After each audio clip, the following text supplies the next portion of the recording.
Jerry the Human. Can I please have a moment of silence? What's Jerry. good, everybody? Jerry the Human in the Whoop, house. whoop. What's the news, Comp Jerry? at the compound.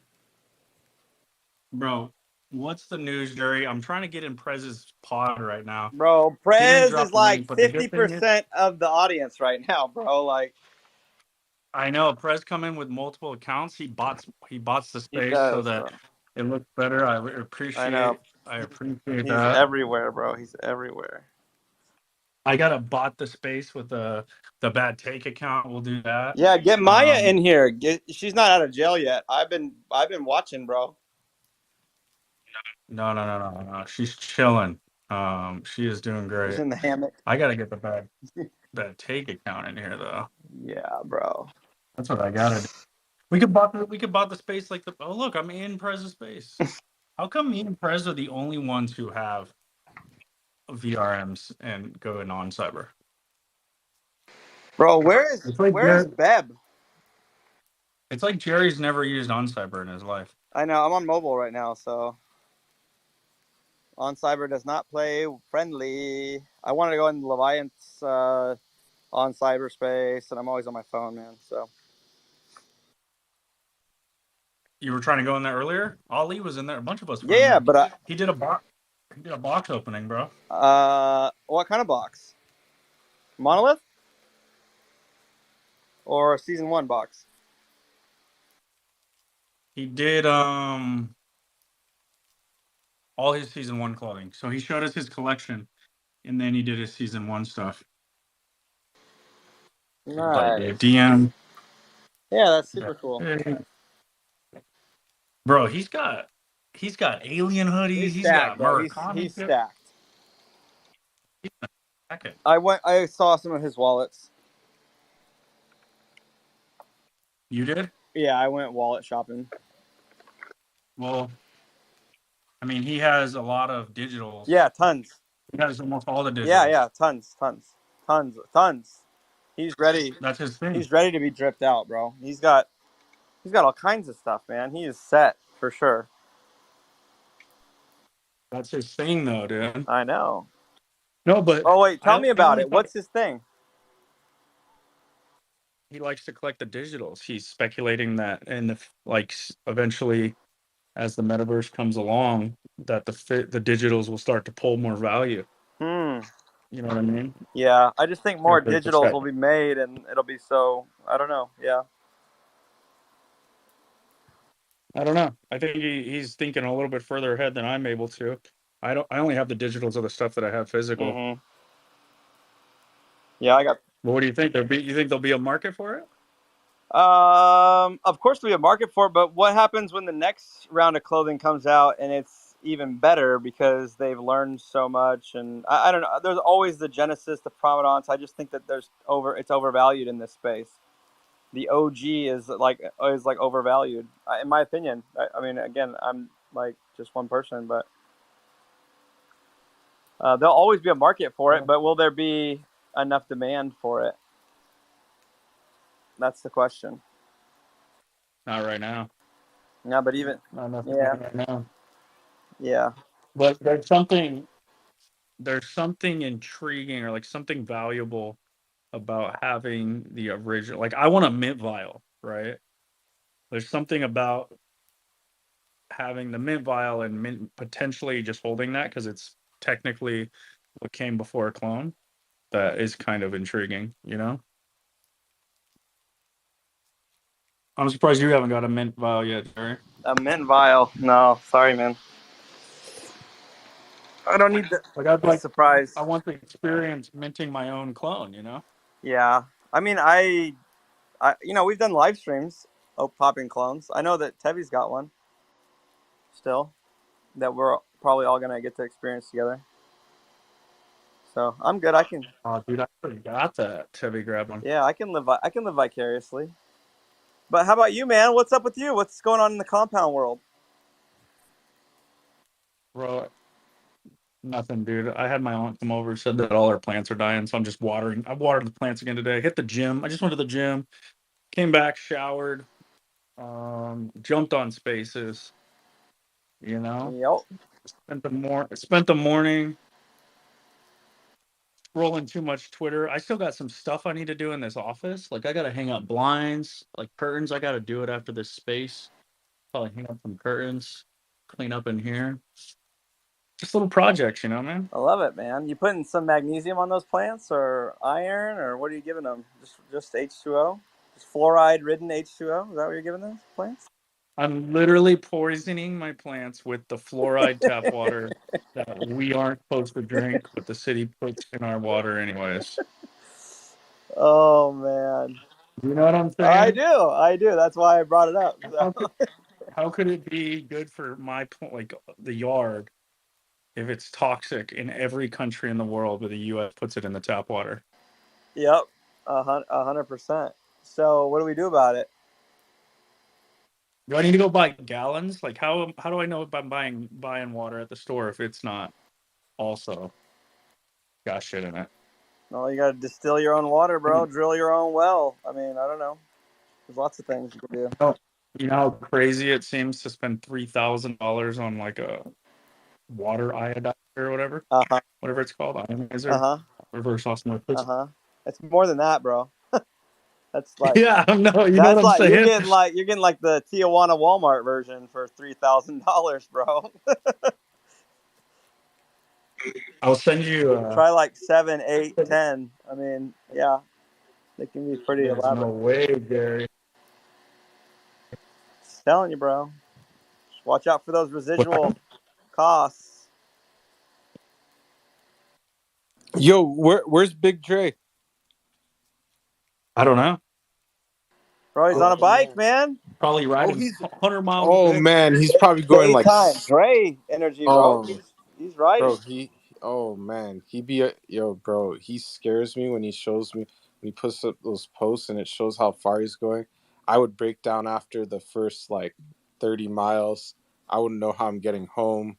My phone would probably die. I wouldn't be able to call an Uber. It'd be crazy. Yeah, I think you got to work. I think you got to work up into that, Kuro. Yeah. Yo, you know what you don't have to work up into? Kuro fucking. I was in two spaces today where Kuro basically was like, I'm sick of listening to all you people get up here and say what's on your mind because you want to hear yourself talk. I'm out. It was so freaking good.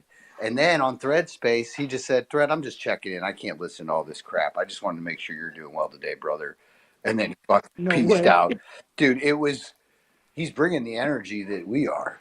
It's like, dude, we're not here to talk about the same old shit every single day and live in this like repeating cycle of hell, dude. We're building, we're moving, our feet are moving, and you can join us if you want, but I'm out until then. I fucking love you, Kuro. Yeah, bro. I like yo. Here's the thing: is like I can pretend like I know something, but I'm not gonna do that. I don't know anything. I'm here to learn. But I'm also not here to listen to a bunch of people just say stuff that doesn't mean anything, and like go on 30-minute rants. That is wild to me. It's exactly what we were talking about last night. It's like, well, you guys are talking about the same stuff. Wake up, you know. And then when you dropped out, it was like they were like, man, I don't. Did we say something wrong? Fidgetal was like, no, Kuro's the man. He's all good. He's a close friend of mine. You guys didn't say anything, and maybe that was the point. They weren't saying anything. There's just a bunch of people arguing on stage, and then the whole conversation turned into whether having hands up or not is appropriate. Or it's like, I'm like, oh my god. So their conclusion was the hands ruin the vibe. So I guess that's the meta today. Yeah, That's the meta. That's how far we've bro. got with It this. gives me a panic attack. I'm sitting there for like an hour. I just want to say what's up to him. Say hello. How you doing? How you feeling? How you looking?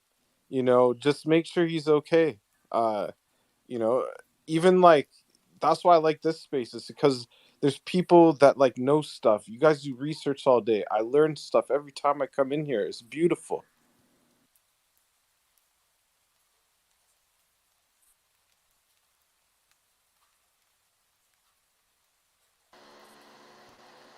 So Baron, What's up, my guy? Your brother sold today a couple times, I think. Gay Ron. He sold? Yeah. Yeah, Gay Ron. Gay Ron. 4.57. I saw him, dude. Well, Guys, he's I know. exploring new territory, which is great because he's making the undeads less expensive in the process. You know what I mean? Yep. I do know what you mean. I know exactly. I'm waiting for those undeads to capitulate. So if Gay Ron's got to be the guy that has to take it on the chin, it's better him than me. You know what I'm saying?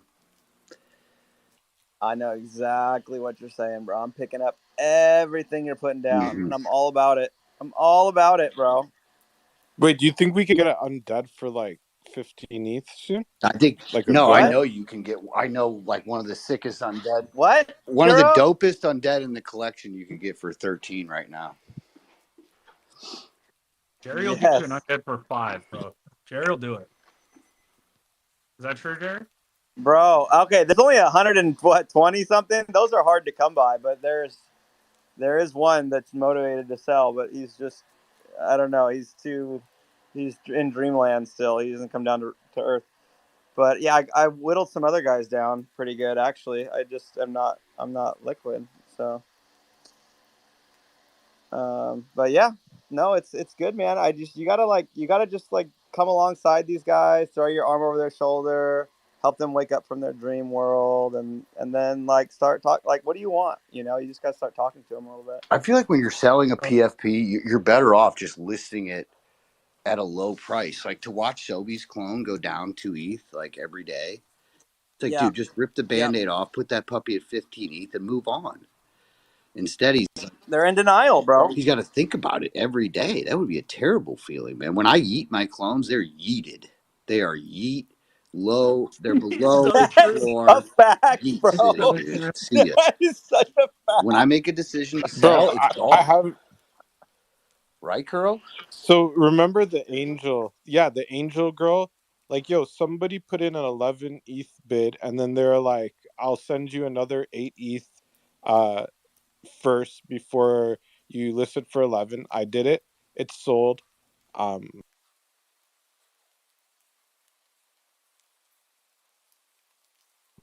just been holding the ETH because, like, bro, there's the one girl, the one orange girl. She's gorgeous, but like I want that undead girl. Like she just, I could just see like a I'm gonna tell you guys something. So I'm buying a bunch of TikToks, okay, and one of these clones is gonna be the face of a TikTok account. Bruh. We got a Twitter. Hero. Yeah. I just built a TikTok from 0 to 1,000 followers in like 3 days. The algorithm's crazy. Wait, what? Wait, so you telling me I should create a TikTok and do my style videos on there with my artifact gear? Bro, your style bro, you would go crazy. I thought you already did that, bro. You would be monetizing, bro. Really? Yeah, bro. And then you could do like your clone in the same fit. Yeah. And it could what's the I can't remember what the guy's name is, man. He has that software, the Unreal software. Yeah. He's figuring out how to put the clones on TikTok. Yeah. Bro, it's gonna be doing the yum good, the NPC stuff, bro. 24 hours a day, 7 days a week. We're putting the clones to work. Bro, that would be so baby. dope. Just put my clone to work, bro. Like what? His name is Pending Reality. You gotta hit him up. But I wanted to say, yeah, hit up Pending Reality. He made a program for AI and clones and stuff. I think that's his name. You guys remember talking about him? Yeah, it is Pending Reality. So my brain is just fried. To Jerry's point, though, dude, is I had this guy. I was hitting this guy up for an angel, a Murakami angel, for months, and he was like 18 ETH, 18 ETH, 18 ETH. And I finally got this one for significantly cheaper, and he just like hit me up trying to sell it again, and Jerry offered him like 6. He's like, he's still not budging. But Jerry's the guy to get people down from 18 to 6 ETH in a matter of an evening. So Kiro, like my whole thing right now is like merge. I'm trying to merge. Like I don't want to hide my Web3 and my Web2 lives anymore. It's just become too stressful. So I'm trying to merge it, right? And so like that's why it's like I just came back home, right? Daddy's home. Just rock with Artifact, own one of everything, and ride off into the future. We can all go down to zero, and it doesn't matter because we'll still be getting dope shit from Artifact when everything is at zero. So I was like, fuck it, whatever, right? And it's like one of my friends. So if I can like open a TikTok and like style my Artifact clothing and just pitch it as like a you know, an up and coming clothing brand that's like a Nike as a sector of Nike, like that would be dope, I think, bro. And like I'll add other fashion too in there, and just like always chill an Artifact like style in there some way. Like I think that would be a dope thing because like I enjoy doing that too. Obviously, I love fashion. So like I don't want to do something that I don't enjoy because I have too much stress from my work right now, anyways. So I think that's the play, bro. Merge it all. I merged it all like a few weeks ago. Bro, I I changed all the completely agree. usernames to the same thing. All the usernames are exactly the same across all platforms. Deleted Facebook, deleted fucking Snapchat, merged That's the thing is, Instagram comp. to Like a I have, Web3 Instagram. I'm still a Made, ways away made from a, there, bro. Because um, we'll change your usernames, but then I make the have to clone the use my like PFP. Let's docs merge it name, all. bro, for my on my Web3 Twitter, and I don't know how I feel about that. No. No, fucking use Bombay on your other ones. Who gives a shit about your docs No, but name? here's the thing: is like my like my regular friends, like they know me as It like my don't matter. regular name, like because like you know like those are like I have more friends that are like IRL. Like, this is like our internet friends, bro. Like I love you guys, but like I have like a lot of like other friends, right? Bro, I tell my IRL friends to call Dude, me Green Cipher, bro. If they call me by Bro, my real name, bro, they're I gonna tell them laugh no at me, yeah, way. bro. They're gonna be like, Dude, "What no, in they're the not. heavens?" No, they're not, dude. yeah. It They don't even this matter. is the I changed merging. everything to Compound. This is the merging, dude. You Here's what I all think. my I think friends I'm call gonna me use my Baron, first dude. name. I'm just a little bit different on Instagram. I've got a little bit different name. So instead of like Coleman Baron, it's Coleman Kidded. But Kidded, bro. I'm about to be like everybody knows me as the Baron, dude. Like it's just that or Chode. And Chode isn't gonna work well on Web3. Like that's not an attractive name. Bay Chode. That doesn't sound good, does it, Compound? It's I Bay like it. Bayron. Oh, no, dude, honestly, if you have enough stees, you can change your name to whatever the fuck you want, and who cares what they think, right? If you're being self-conscious about it, you don't need to be. If you got enough stees, you can pull off anything. Like my shit's compound across. I changed my Instagram, changed TikTok, changed it all. The @ is exactly the same across everything. I was just Baron's like, gonna well, change his name to Prince Albert and just rock it, bro. oh god. I was thinking today that like Chode would be great. I've got the ENS Gatekeeper G8T KPR.eth. I'd like to go with start an account for that. I want to know more about this TikTok stuff because what Wiz is talking about, like clones will eat that up, and I don't know, man. There's just so many opportunities out there. I saw a kid today on Instagram that's like has his like own like garage channel where he like works on cars. This kid's probably 8 years old. And he's like walking me through like gear differentials and all this stuff. And it's not like he's talking about anything different than a normal mechanic, but because it's coming from this kid, it's like more enticing to watch. And I feel like the same thing would happen if you had a cool clone up there walking somebody through how to fix this or fix that. It's like just more pleasing to the eyes. I think branding is important. I think it helps that if you want. And where are you spending a lot of your time, and where are you hoping to make money and potentially make a career? And it has to do with Web3, then just rip the Band-Aid off and start branding everything in your That's Web3 the thing, manner. comp is like I don't know if like I don't really need to like make it my full-time job though. You know what I mean?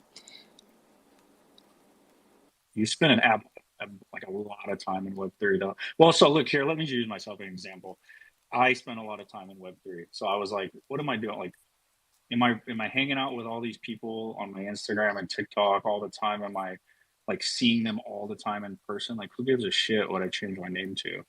Like, I'm gonna have a consistent brand across all platforms with a consistent @ and start building off of that. So that's why I did it. It doesn't have to apply to you or anybody else actually. So I was just letting you know what I did, Yeah, kind of. it's And in. I'm about to delete my Instagram, honestly, bro, because I just don't go over there enough. Yeah, But I actually I I decided I would rebrand first. yeah I like Instagram though. Like I actually do like Instagram a lot, but it's for a different thing, bro. It's just for like my friends, and then like my there's a lot of like dope fashion designers out there that are mostly on Instagram.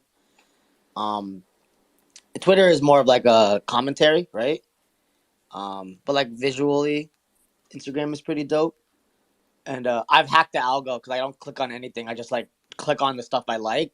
So now my IG is like pretty dope right now. It used to be just be all baddies, but now it's more like everything that I like. I do miss the baddies though. I'm not gonna lie. Um, I do miss my baddies, When but I had originally went over there trying to delete it, and then I said Threads was about to drop, and then I said, you know what, I'm gonna rebrand first, see if use it at least to rebrand it to Compound, and then see if I still want to fuck with it, and if I come over here, and if not, then I'll delete it. But I did delete Facebook and Snapchat. That felt really good deleting Facebook, bro. yeah, I don't have Snapchat. I only have Facebook to keep up with my family in India. And that's about it. Bro, I was getting baddies like with like under like 1,000 followers on IG, bro. Like it was perfect, dude. Like, but then I was like, all right, let me chill out a little bit. So I got a little best of both worlds going on. Johnny knows like fashion and style. IG is popping. Like that's where it's at. Um, so yeah, I try to tap I in. mean, Yeah, yeah, I mean, I've only ever used IG for my business. I mean, I've ever really only ever used social for my business for the most part. But I mean, yeah, just IG. It's like put a design a day out and just let it roll. But business rolls real nice through that app. So, it's been good for me for a little bit. Did you brand consistently across everything? I mean, it's your name and your business, right?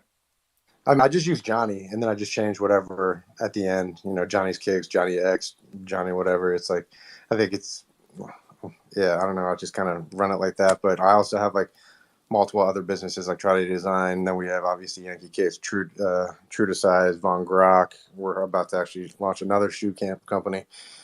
So it's like depending on what you're kind of aiming for, or like what kind of branch within a business that you're trying to aim for. It's like you either rebrand, and it's almost like, do you want to be the face of it, or do you want to like run it and then run other product through it? So it's like, I mean, as you have Bad Take, right, and then you have Compound, right, and so it's like it's kind of two different things. Like Bad Take is like an entity of yours, but then Compound's like your social structure. So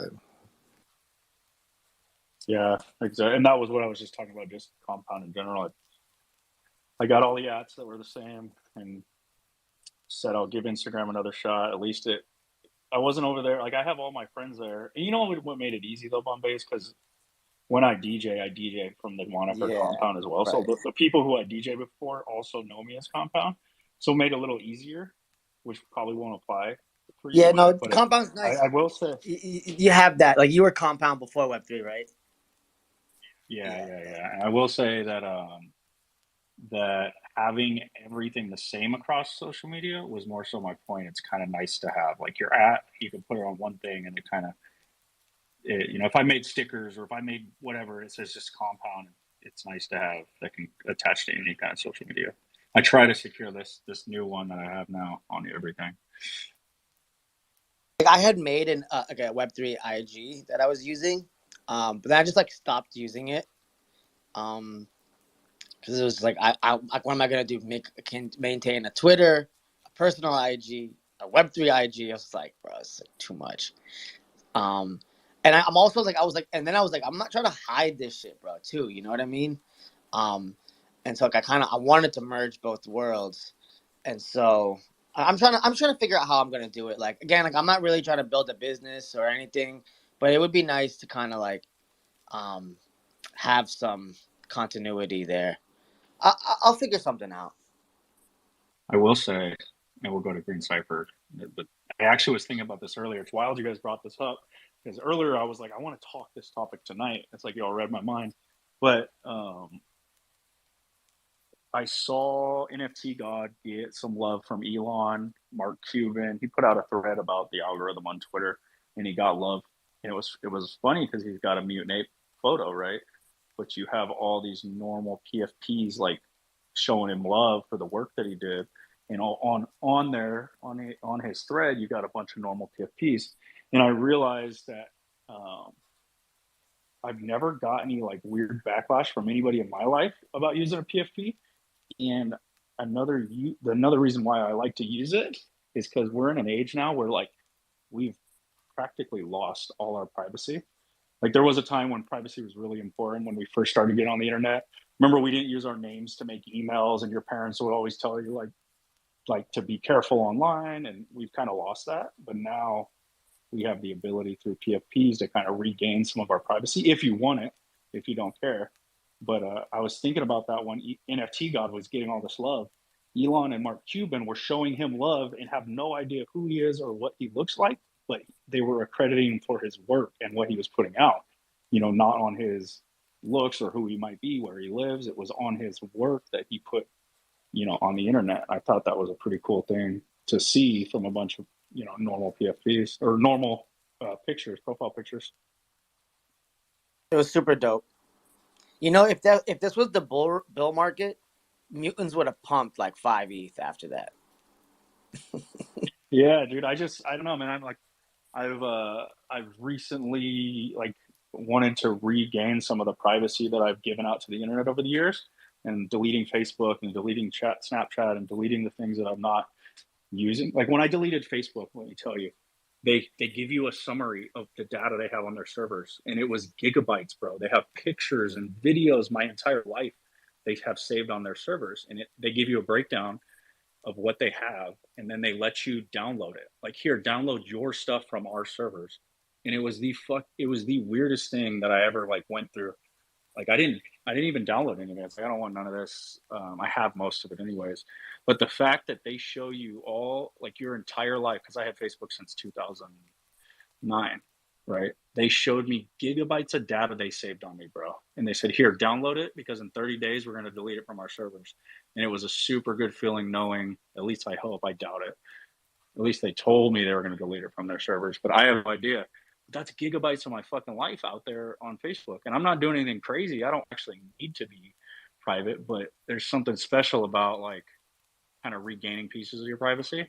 And rocking a PFP is now one of the reasons why I enjoy rocking a clone, is because I'm regaining some privacy I've given up over the last fucking 15 years of being on social media, putting my face and my addresses everywhere, everything, dude. So Yeah, no, I feel that. Like I get torn back and forth with like with you know keeping anon for the most part, or just being like fuck it. Like there's no like don't be like there's no reason for me to like right. And and you see like I post my face right on Twitter, on IG, like but there is that sense comp like. And when I was early here too, like I really dug that part of the privacy. I'm not gonna lie with you, like it was nice. It was kind of liberating a little bit. Um, but yeah, man, it's I think everyone's different too, right? And like that's why like there's no right or wrong way to do things, and that's why Web3 is cool, is because you can do it like you can be anon, you don't have to be anon, and we can interact with each other like it's nothing, right? And so that's pretty dope. Like with NFT God seeing that love, like well, first of all, it's a banger thread. Like let's just get that out the way. Like there was a reason why these guys like it was he was dropping crazy bars on there, and then um they interacted with it, which is super dope. And it is nice being an NFT an NFT guy, seeing them react to it. It was cool. It was cool, comp. It was cool. Um, did you read the thread though? I'm about to say, what's the TLDR on the thread? Because I definitely didn't read it.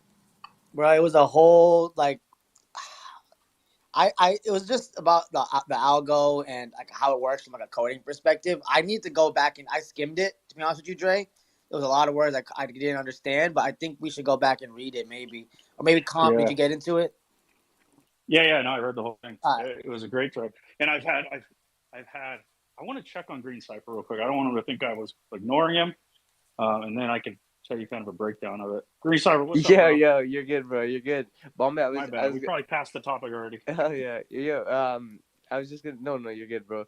Bombay. For me, like like when I came into Web3, bro, I didn't even care, bro. Like I realized doxing like after, but like I came into Web3, bro. I had like a YouTube channel, bro. I doxed myself right off the get go, bro. I didn't even know, bro. Later on, I realized like things, like it's just like, bro, you should take privacy seriously, right? Because like even though you're like a good actor or whatever, right?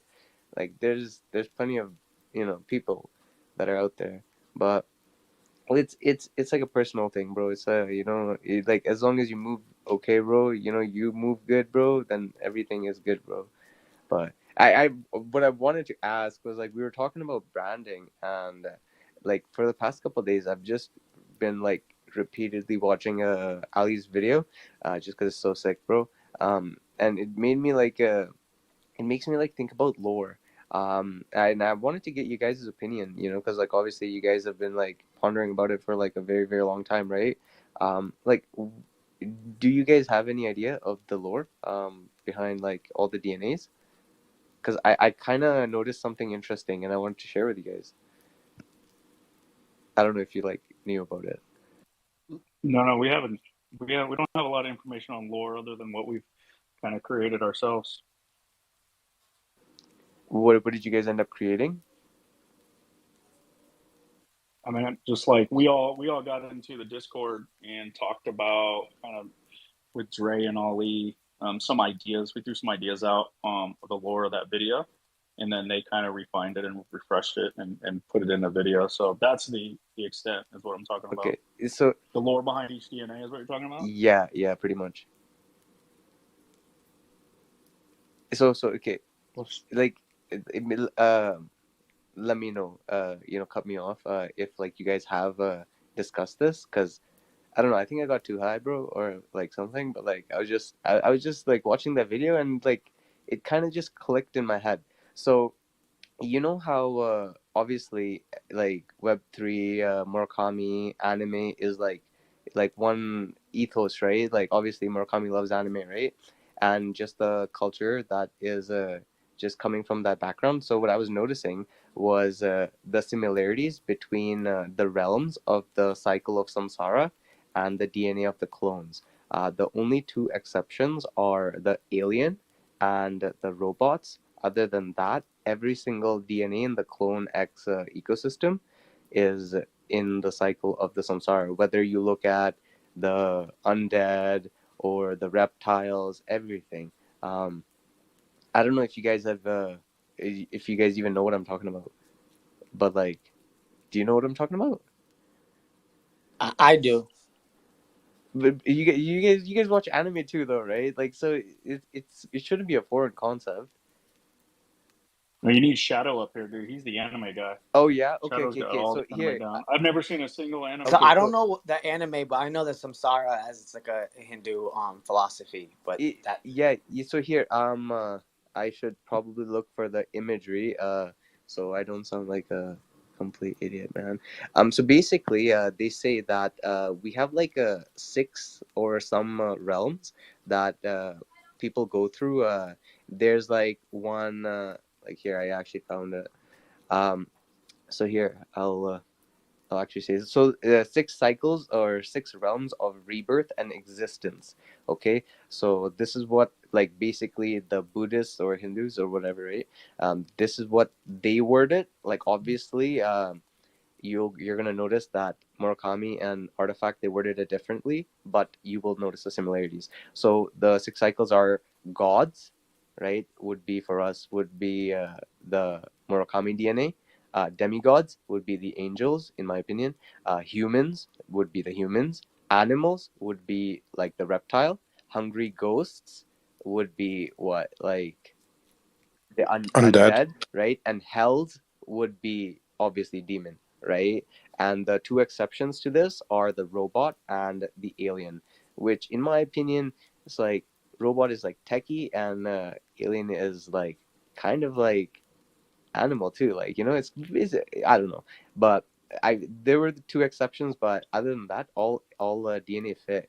So I was wondering, is like was I going on like a tangent when I was like thinking that, or No, like no, no. You're pretty close because it's like the same thing in Jujutsu Kaisen, right? it borrows a lot of its lore from Hindu culture and stuff. So, and Buddhism. Buddhism and Hindu culture are very popular in anime. You're absolutely correct, bro. So it would like if hopefully I wasn't on a tangent, and if I wasn't, um, I actually like kept thinking, and I'm just like thinking about these realms that you're essentially your DNA is taking you in, right? And then I noticed something weird was the word realm, right? And I'm just like, bruh, we have realms in Decentraland, and I'm just like thinking about the metaverse and stuff, and I'm just like, angels are chilling with angels in the angel realm. The demons are chilling with demons in the demon realm, right? Because I was watching Ali's video, right, and I was noticing that pattern, and I'm just like, I wonder if the lore, the actual lore, is going to be inspired very similarly, or it's or I don't even know how it's going to be, but like it kind of captivated my attention, bro. Um, it's like it's kind of interesting, because like just because like how I grew up, like I'm Indian, obviously, right? But like we have like a different take too. It's just like you go through like a bunch of lives, you accrue karma, and and that's how you go through these cycles, right? But so like just looking at DNAs and like actual angels, demons, undead, it kind of gave me personally like a completely different meaning, you know, um, like it's kind of cool, I'm excited to see more storylines on the DNAs. yeah, And we kind of speculated on Exodus that we were currently seeing a storyline of the human. She was using the human clone, and she was kind of leading the escape in Exodus. But we were all speculating there could be more. I've this whole time, dude. I've been thinking that the founders are a bunch of conspiracy theorists. You got angels, the demons are fallen angels. You got reptiles, who the conspiracy theorists say run our government. You got aliens. You got you know what I'm saying? Like this whole like they're using DNAs that like all fall in line with these conspiracy theories that I've heard over the years. So that's where I was at with it. But I like your perspective as well, bro. I mean, you never know, right? And that's probably why there's the exception of the alien and the robots, right? Is because they are conspiracy theorists, right? Well, Cipher though, like if you think about it, everything you said, the aliens and the robots are not from this planet. Yeah, So that's why it's like a break. It's a spin-off of the cycle of samsara. So like it's not included for a reason because they're from a foreign galaxy, if you say. but that's the craziest part, right, Bombay? Because angels don't really live in the human realm. This galaxy would be like the human realm. The But angels, they protect the that's human. true, that's true, that's true. It's Have you ever seen Baron's clone without the bad take jacket? It has a suit on, no right? way. And you're going to tell me that Baron's reptile isn't one of the leading members in Have you ever government seen as a reptile? the Geico commercial, bro? Come on. Hell yeah. Exactly, dude. I mean, but if y'all really want to go into all of this, with going off of what Compound's saying and what you're saying, Green, like it's think about the monolith. Think about the wording and the verbiage that's used and utilized throughout this entire project. Like you can really go down some rabbit holes that make a lot of sense if you just follow the breadcrumbs, and they're not that far off for you to be lost if you sit down and think about it, man. So I've always thought, I think I brought this up a long time ago when Cass first had his spaces and we were talking about the monolith. Before the monolith opened, I was like, yo, look at the 8 DNAs. If you know, you know. Because I didn't want to jump out there and scare people with that type of conversation. But it makes sense. And the founders are on that level. They think in that manner. So just follow the breadcrumbs and you can piece together a completely different side of the lore it's pretty fire to me if you sit down with it. Do you? Yeah, I was just reading the descriptions of the crypto kick IRLs. I mean, that was one of the cool things about trying to get those things. It was like I wanted the real life quest, but when you actually look at the verbiage of the quote unquote product description, it's like wear these and like go undetected in between worlds, and like this shoe will, take you into different portals, or put out fires and I don't know, just some crazy ass shit. You know what I mean? So it's like where the lore is as far as what they plan on doing with these. Yeah, I don't know. It's pretty, like Dre said, there's just breadcrumbs everywhere. You know how we And they don't just do shit or say shit just to do shit or say shit. It all has meaning behind it, and it all ties in together. last lore we saw was with Ramoa, right? Correct me if I'm wrong. The Ramoa rollout with Exodus. Is that right? Yeah, that's right. I think so. So do you think when do you think the next lore rollout will be? You think it's going to be with the CIRLs? Do you think it'll be with the Most dunks? definitely. With the CRLs, right? So when See, everything has a purpose. It's not like they just coming out. They have some shoes. Like, yeah, it's dope that we have physicals to go along with it, but it all has a purpose behind it within the right, lore. because the last physical was the Ramoa, and so we got a lore. So the next like physical, I guess season one was a one off because it was like a clothing line. I don't think we got lore with season one clothing. So yeah, I'm in. Yeah, it's gonna be dope to see what the next lore rollout because we got a big movie scene with the Exodus, and then like it's been a while. So I'm excited to see how they're gonna tie it in. So I'm gonna Dre, say this again: if you can make it to the IRL meetup in September, do not miss it. Like, Bruh, do not miss this event, bro. you're making us people who can't make it feel bad, bro. No, but don't feel bad. We got a live There you stream, go. baby. There you go. So We don't got miss you the live covered. stream. We got you Don't covered. miss the live stream. Don't miss any portion of this that you can receive. However you can get it, get it. And let me say this as well for the people who missed the first initial 100 slot sign up. We have another list coming out to a clone exclusive list. Do not jump on this list if you are not coming, right? Because somebody who wants to come missed out on the first list. And we have another list that's floating and it hasn't been made public yet. But I want the people who are here, who are paying attention, or who are part of this community to be able to make sure that they can make it through. So I know it's a couple people who were in the group chat saying that they missed it and they needed plus ones. We have another list for those people. I'm going to put it in the group chat. I'm going to put it on the Bad Take Discord.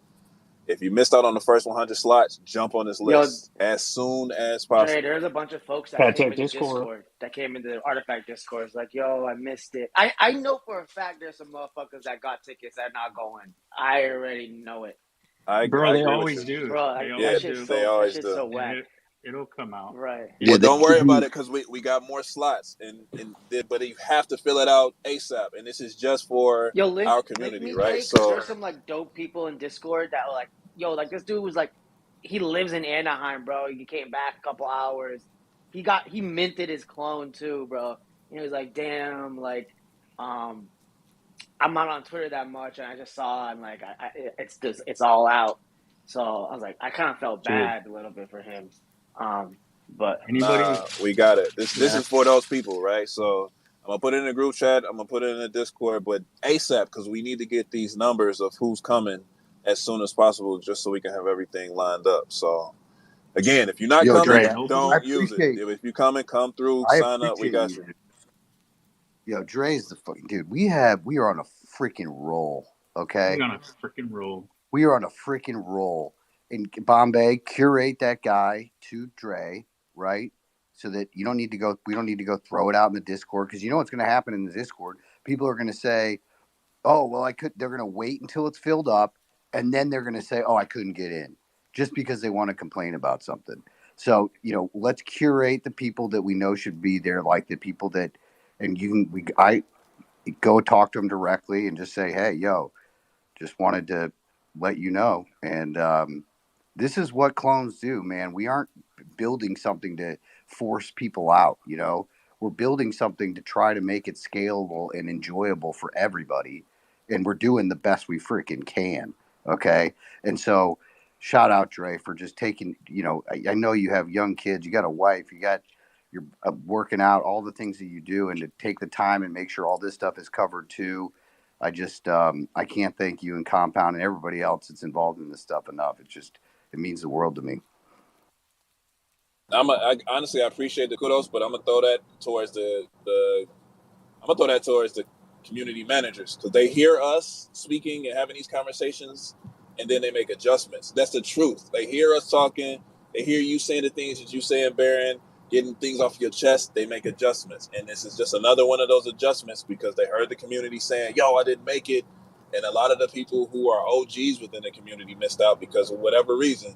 So they made the adjustments, and now we have the ability to get the people back in because we, like you said, we want them to be included, not excluded, especially if they're here with us. So this is why we're coming here first, because you guys are here with us every day. So I want to make sure the people who are here with us every day make sure that they're there. Like, you have the opportunity to be there. So I'm gonna drop the link in the group chat, and I'm gonna drop it in the Bad Take Discord. Um, I'm sure we'll make it to the Artifact Discord. It's inevitable, but I want the homies to make sure that they're in there if they can make it. Bro, I dropped that link when it first dropped so quick into the chat. So anybody in our chat that missed it, y'all don't got no excuses, man. They're going in there quick. Shadow, what's up, bro? No, yeah, I was just trying to figure out yeah, because I'm a little bit late. I have to make errands late after work again. But did I miss any news about the IRL event, or are you guys just trying to get organized about the IRL event? Dre Oh, Millie dude. talking to like he knows something about to go down. I mean, like I said, don't miss it. If you can come through, come through. And that's all. Hey, that's what I would say too, man. Hey, well, I got ETH to send if it's something that remote people can get. But no, I even tried today, bro. I was like, hey, that what was it, the 17th, 16th, that weekend, man. We able to push that back a week? No, absolutely not. Nah, we Hotels are got. bought, training's bought, everything's bought. They can't push it back. All right, bro. All right. Any chance you can do it by yourself? No, man, I need you. I need you. I need you. All right, bro. All right, I'll be there. Yeah, do you guys have any plans to on leaving like a mark wherever you guys end up actually linking up, like a graffiti tag or something, or what? Oh, bro, we don't deface things. We're I clones. know, absolutely not. Why would we do that on a recorded space? Have any type of things that would show up? Okay. So it doesn't have to be graffiti art. So I actually wanted to ask genuinely, um, have you guys like anyone in the CloneX community ever done like a mural, of like their CloneX or somebody else's CloneX? They have? Nah, not yet. I'm waiting for my 3D printers to get here. And I'm getting this huge 3D printer soon. It's a HP 3D printer Damn. that prints out metal. And I'm going to print out my whole dang clone, bro. The whole thing. I'm so freaking excited. I'm so excited. Like you're gonna print it in the metal 3D printer Yeah. And I'm going to, with like, like it has, like, movable the whole parts? center.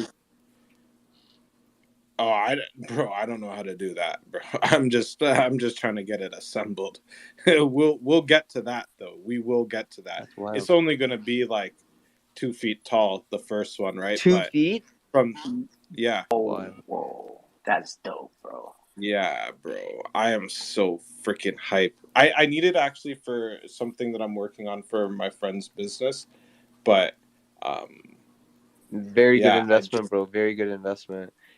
oh, bro, this printer is like, I'm looking for a loft right now too in downtown Edmonton because I want to move from the countryside here.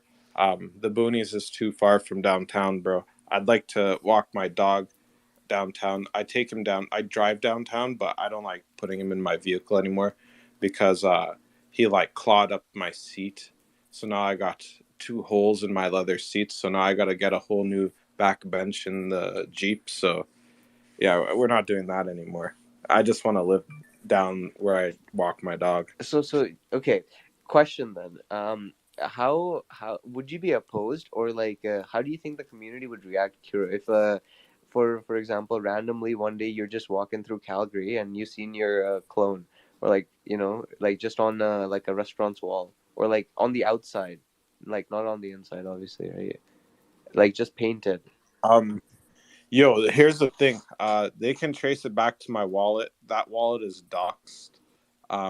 So there's things in there that attach my government name to it, and you know Or a how different strict clone. our It doesn't have to be like your doxed clone or whatever. There's a guy in LA that did a Hmm. restaurant, had some of the LA homies clones on it. I can't remember his name, but he's in the CloneX LA chat. Did he do it like I remember him on asking the for inside clones. or on the outside? He owned a building down in LA and he Yeah. did it on the outside. Oof. I don't know. I don't have pictures though. I'd have to find it. That's wild. So how did the community react to it? Because The I remember apes, I brought it up to like a couple of my other friends, and they're just like, "Nah, man, digital the art apes should be do it kept too. digital." No, fuck that. Yeah, The apes right. do Let's it. go. I think it would be. I was gonna when we were doing we were gonna go to this ape event during LA, and they sold a bunch of mural spots in LA at the ape event for Yoon's apes, for board apes, and then I was asking about clones because I was gonna get mine done, and it's these artists that fly out from Miami. So if you go to Art Basel next year, you'll see that a bunch of people do murals of their NFTs at Art Basel. They're all over the place. It's cool, man, especially if the artist is great. We do. I thought you were originally asking if we have any muralists. We do. Aunt Ben, his career, like he started his career as a mural, like doing murals. And then you asked about CloneX, and I don't know if he's ever done a CloneX stuff. So I'm sure he could kill it. I'm sure he would. Like that's like a when question. It's like when mural, sir, right? Because Yeah, let's get Dre Millie on a wall. He lives in LA. Like Dre Millie on a wall. so in general, like actually, like wouldn't you think that that would actually be like super awesome for branding, especially for visibility? You know, like people are just walking by, and people that have no idea what NFTs are, they don't even know that that picture or that art on the wall isn't Oh, NFT. if we do a QR code Yeah, like and a QR code. stencil You put on it it, on the QR and code on the then they side. can scan it, and then it's Dre Millie's clone standing up there, So that look would at the last trip two pin people out. posts. Right, like Artifact did it. They did it themselves. They had a billboard in Tokyo, and then they also had these AR posters for the Air Forces, where Hmm. the AR was crazy on it though, like crazy, crazy. I would be down to do an AR poster of my own clone, bro. Imagine that. And you link it up, and then bang, my clone comes out and starts punching you or some shit. Like that would be dope. I You think we guys know should lean how to into mess with AR, AR? bro, because the mural is cool, but like if we can do AR too with it, that's next level. I mean, we probably could, bro. I mean, that's not like that far of a leap. Well, did Um, you know that the AR hoodies, the Nike AR hoodies that we got, were one of the first. It was the first one, the first hoodie that I got. The QR code in the back, right? You can scan it with your Snapchat, and there's wings that come out. But that was also that was also open source, so you could you can create your own AR filter on it and do whatever you wanted. And it had an AR challenge, an artifact creator challenge, and there was like people doing all sorts of dope AR stuff coming out of the hoodie. So like if you want to mess with AR, like buy one of those AR hoodies and then customize your AR so anyone can just go to the back of your hoodie, scan it, and then you can have your info come out. I know some dude's clone came out of the back. There was fire coming out. That was cool. I think, bro, that was so swept under the rug. I thought that was one of the dopest shit that happened. it was like Yeah. like when I saw the hoodies, bro, and I went. No other project had done that. Especially with the shoes. The air filter for the shoes was insane too. It was ridiculous. It was awesome, man. Artifact is literally a pioneer in everything that they're doing. Is very true. But imagine, bro, you're walking by downtown, wherever, Tokyo, wherever, bro, LA, wherever, bro, right? And you see like a clone on the wall. There's like a little QR code on the side, and you go there to scan it. Instead of it taking to your NFT, which might dox our friend or foe, whatever, right? It takes you to like a video of like an animation of the clone, doing some crazy shit, right? Or just something else, Or Ollie's that video, maybe Ollie's movie. that your advertise it, your ad is basically, right? That you're trying to, get them to see or something. But I don't know, bro. I wanted to see like how you guys would like what you guys' opinion would it be, just because before I just got negative feedback on it, just because people are like, bruh, why would you take digital art and bring it IRL, right? You should just keep it in the digital space. I refuse to believe anybody told you that. Bro, I There's no swear, way bro. nobody told you If that. Rose was up You're here, lying she'd to us defend me, right bro. now. She'd be like, yeah, it's No true. way, dude. I Bro, swear, I have man. I a, swear, I bro. have That's a a different They're picture community, of like, my how bro. are you clone gonna behind me. replicate? Sorry. I have a picture of my clone that IO made for me behind me in my office. Like yeah, bro, you're making that up. Nobody said that. Yeah, Really? Bro, I that's super swear, bro. crazy. I swear. That would be One of the ridiculous, main bro. You can't make goals. that shit up, bro. What do you mean? It makes no sense. One of my main goals is to get a Murakami DNA clone and have the official artwork commissioned for that DNA and put that bitch up in my house because that's artwork, right? Why wouldn't you do that? I think maybe okay. That kind of makes more sense, just because like Murakami actually has like IRL paintings, right? Compared to like for me for like Genesis, like MJXS never had like IRL paintings. It was always digital, right? So maybe that's why they're saying that. Maybe that's why they're saying that. Um, but still, who cares, bro? If you guys are done with the CloneXs all over the city, run it. Let's go.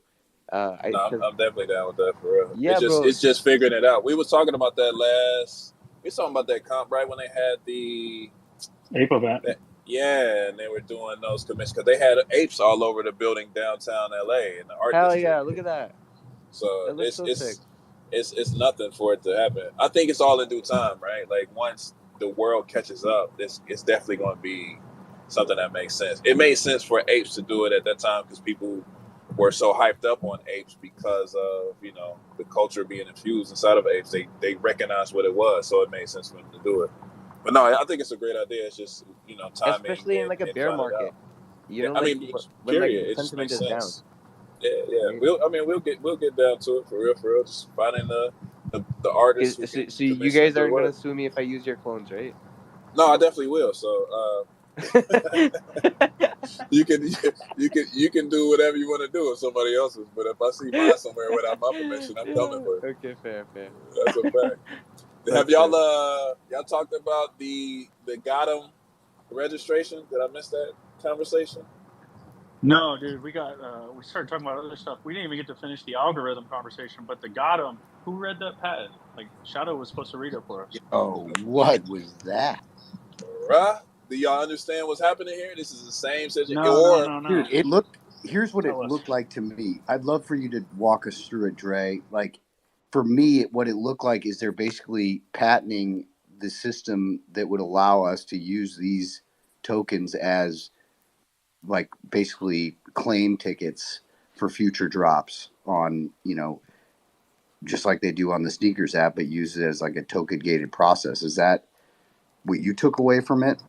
partially, yes, I would say is falling into the same conversations we've been having since like February about how Nike is creating a system where they don't have to rely on other platforms for secondary sales, right? Like this got them retail, digitally and physically would be a place where people can go and actually get those items secondary. I would believe secondary. It makes sense to me, right? And then it just opens the door for Dot Swoosh. It opens the door for what Artifact is doing. It opens the door for so many other opportunities to be included and not necessarily have to go to a Nike store to do it, right? Because Nike stores like physical products that they go straight from the factory and the shoes or whatever. This gives them an opportunity to utilize the digital side of things. And just the term "got 'em" right was filed in 2015. Guess what else was created in 2015? The sneakers app. And guess who created the sneakers app? Ron Ferris. Guess what else Ron Ferris created?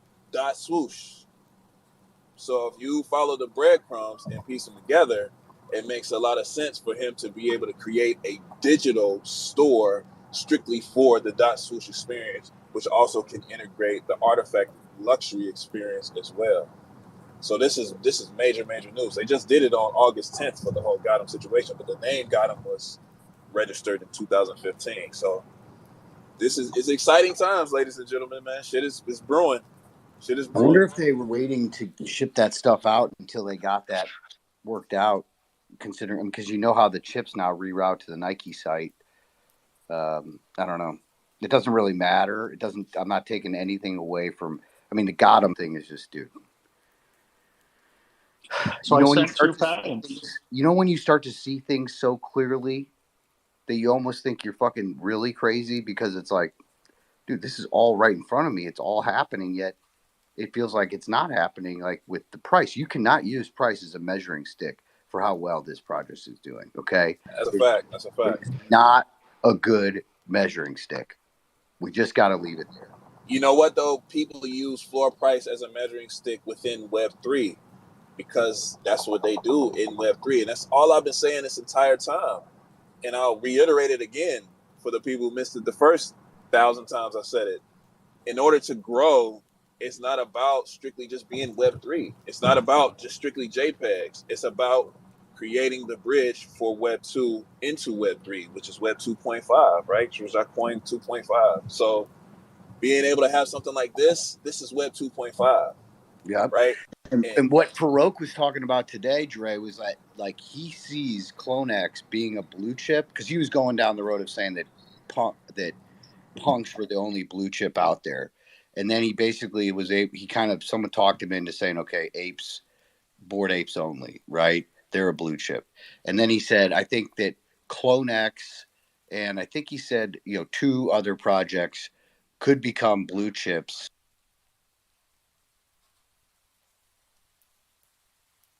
is if we can figure out how to encapsulate the sneaker community into this brand, get them to fall in love with Artifact just like we have. it's inevitable, man. That's what I'm saying. All of these, bro, it's inevitable. It's just the If process. And you if think you, this is the process, this I know, 2.5 process, I know, I'm saying that having sneakerheads fall in love with Artifact is inevitable, and this is the process of doing it. The same formula I always say: awareness to hype to FOMO to hype. This is just the awareness stage. We're in the very beginning of all of this, right? And the products haven't even been released yet physically for people to see, sneakerheads to touch, feel, hold, smell, because they smell the motherfuckers all the time too. And once they are able to do so, that's what drives the hype. We're just in the beginning stage of it all. So this is the process. And it is a blue chip, but it's about not about boosting clones to necessarily make it a blue chip. Clones will become a blue chip when Artifact, the brand, is solidified within the Web 2 realm. And they will only be solidified within the Web 2 realm by creating the bridge of Web 2.5. Because people in Web 3 know what Artifact is and what it's about. They might not necessarily respect it because they don't necessarily understand it, but they know. Ask somebody in Web 2 what Artifact is, they're going to hit you with the blank face. And I gave the same sample before, same scenario. When I first started working with Kendrick and that early in his career, I would say Kendrick Lamar, and they'd be like, who? But I would say Dr. Dre, and they'd say, oh, I know Dr. Dre. It's the same situation we in with Artifact. They say Artifact, they say who? But if you say Nike, they say, oh, I know who Nike is. And then it goes from there. It's going to make it to the point the same way that Kendrick came up and you didn't have to say Dr. Dre for people to understand and know who he was. It's going to be the same situation with Artifact where you won't have to say Nike for people to understand and know who they are. And that's when the blue chip happens, because Artifact as a brand will be built up to the point where everything attached to it is going to have that provenance and people going to want to fuck with it just because it's Artifact. Just like everything that Kendrick dropped, everybody want to pay attention to because they know who Kendrick is. It's letting the brand lead the way and everything else falls into place. But the shoe shit, this is inevitable, man. We just haven't, the release hasn't happened yet. Once the release happens, it's a wrap, man. It's a wrap. And Nike doesn't really ever market shoes that they haven't put to market. So like when people come and say, well, Artifact, Nike's not pumping Artifacts bags and marketing and all that stuff, it's like, well, it's not part of their marketing plan yet. That's a fact. They never do. You know what they do? They give the information to the sneaker heads, the communities that pump sneakers, and they do the marketing for them. It's word of mouth. It's organically grown. That's sneaker culture. You're Is not gonna that see like Nike. is that like what we're seeing from Nice Kicks and all these Exactly. IT. That's Yep. like When you that's see how those they're letting posts, information like leak out into the 100%. Yeah, I Chris mean, yeah, or it's the tried and true. founders post up the pictures, then the sneaker blogs take the same pictures and they post. Same way when we saw LeBron wear the Air Force Ones, it was on Nice Kicks, it was on everything else. That wasn't Nike like, yo, pump this out. Or Nike saying, here goes a picture of LeBron, fuck with these sneakers. They put LeBron in the sneakers, or LeBron wears the sneakers. People take a picture of LeBron wearing the sneakers. The sneakerheads, the sneaker publications see LeBron wearing the sneakers, then they start reposting it. Why? Because they want the views, they want their community to see that LeBron wearing the sneakers, and that creates the awareness, which creates the hype. Once the sneakers release, people can't get them. That creates the FOMO, which creates more hype. Once again, we had these conversations many and many a times. We're gonna keep having them until the actual presentation of everything happened. We called the whole LeBron situation before it happened, right? They're gonna walk down the tunnel. You're gonna see your favorite player wearing their Shout out sneakers. to It's going to Prime. happen, I guess. So everything else is happening. That's how it works. You know what I'm saying? And that's how it would continue to work. We are just in the beginning stage. And I have to reiterate this again to that point. If you can make it to the event in September, come through. Do not miss it. I applied to see if I could fly out, but I don't want to get my hopes up just because I do have port on the 22nd. 22nd ain't got nothing to do with the 16th, baby. That's a couple days away. You got more than enough time. Bro, that's pretty much what I said in my application. I said I'll be back. That's what I probably should have wrote something more than that. They'll probably call me about that this week. Free Kuro. Hey, yo, bro, I'm definitely free soon, so that's gonna be a problem. Free me too, bro. Free Benito me too. should never have invited me to Paris. Now I have a reason to pull up to Paris and go shopping. It's in LA though. Yo, I know, Jack, but Benito's in Paris. when you look at this rollout and we talk about 2.5 as being the next step, and we all know that's the next step, like, do you have any thoughts or things that are running through your head as Dre talks through his cycle? Because I love hearing both you guys, what your inputs are and anything that's going on in your head. I just thought I could tease it out if you got anything. Awareness, man. You got to build awareness, and you build awareness by doing what they're doing. Basically, like they know they playing the game, man. They children of the culture, right? Clegg know what he doing when he took that photo and he put up there and put the prototype out. Like it's creating genuine hype, right? Without saying anything. It's the same thing as Kanye putting out a sample of a song without saying anything, right? Then you know, oh shit, he creating music. Something is coming, right?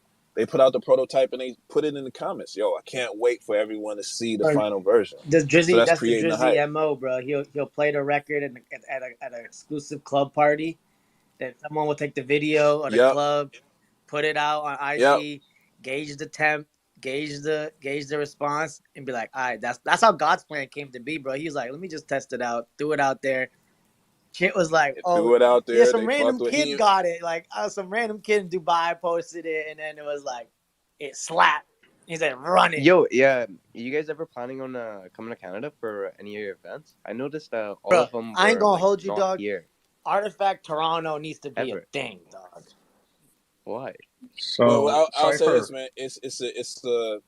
They're building out a world tour, so you never know where they can go. Just leave it Did I like show that. you guys the It's a venue that? freaking world I just tour. have But that to. venue is amazing, Kieran. I just have to jump on a call. Okay, yeah, perfect. it's So you've sick. seen it, bro. So that's One Method Toronto, bro. That's like one of the more exclusive venues. I could have got like something like cheap, but it's like, you think More Kami's art is gonna look better on those black pedestals, or on the, you know what I'm saying, bro? Like, And don't yo, forget you fucking with a luxury brand, man. You know what I mean? exactly, bro. Exactly. That's the point I try and drive across to my friends, because like a couple of my friends are the people that purchased those shoes from me after they seen LeBron with it on their feet, and like they wouldn't take no for an answer. So I said, I like money. I'm gonna use that money to do something cool, and I think the event is the cool thing to do with the money.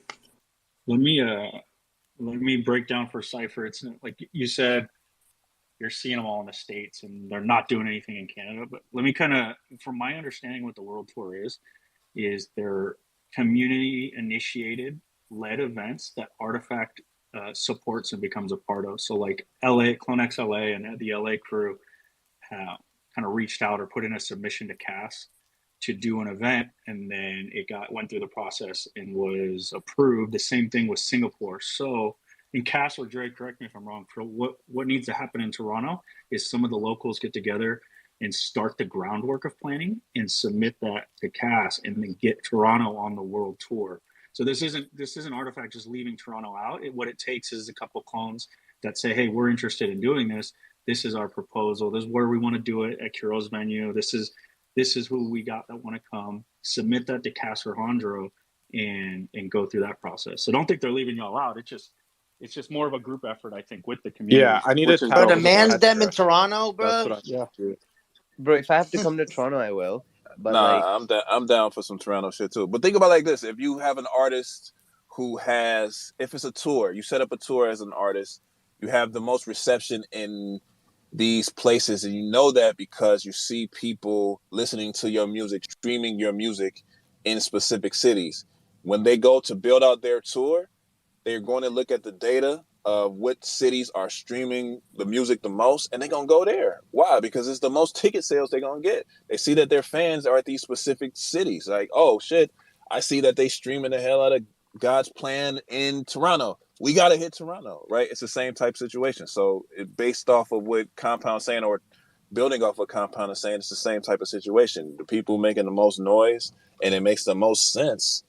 That's how you build a tour. So The just keep Anaheim that in mind. one was CloneX LA. yeah, I can kind of understand. There's probably like a lot of different prongs for going to Toronto as well, just because rather than anywhere else in Canada, because I was gonna advocate for coming to the West Coast, but no, that it makes more sense to go to Toronto just because there's the Raptors and Drake's from Toronto, and a lot of the buzz is in the Toronto, right?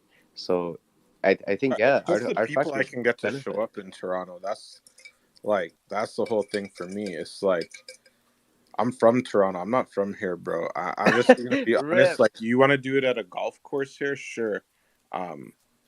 I don't really want to go to the golf course unless I'm playing golf, bro. I'm just gonna be honest with you. If Bro, I'm are you if I'm actually from Toronto? partying, I'm going to a venue. Huh?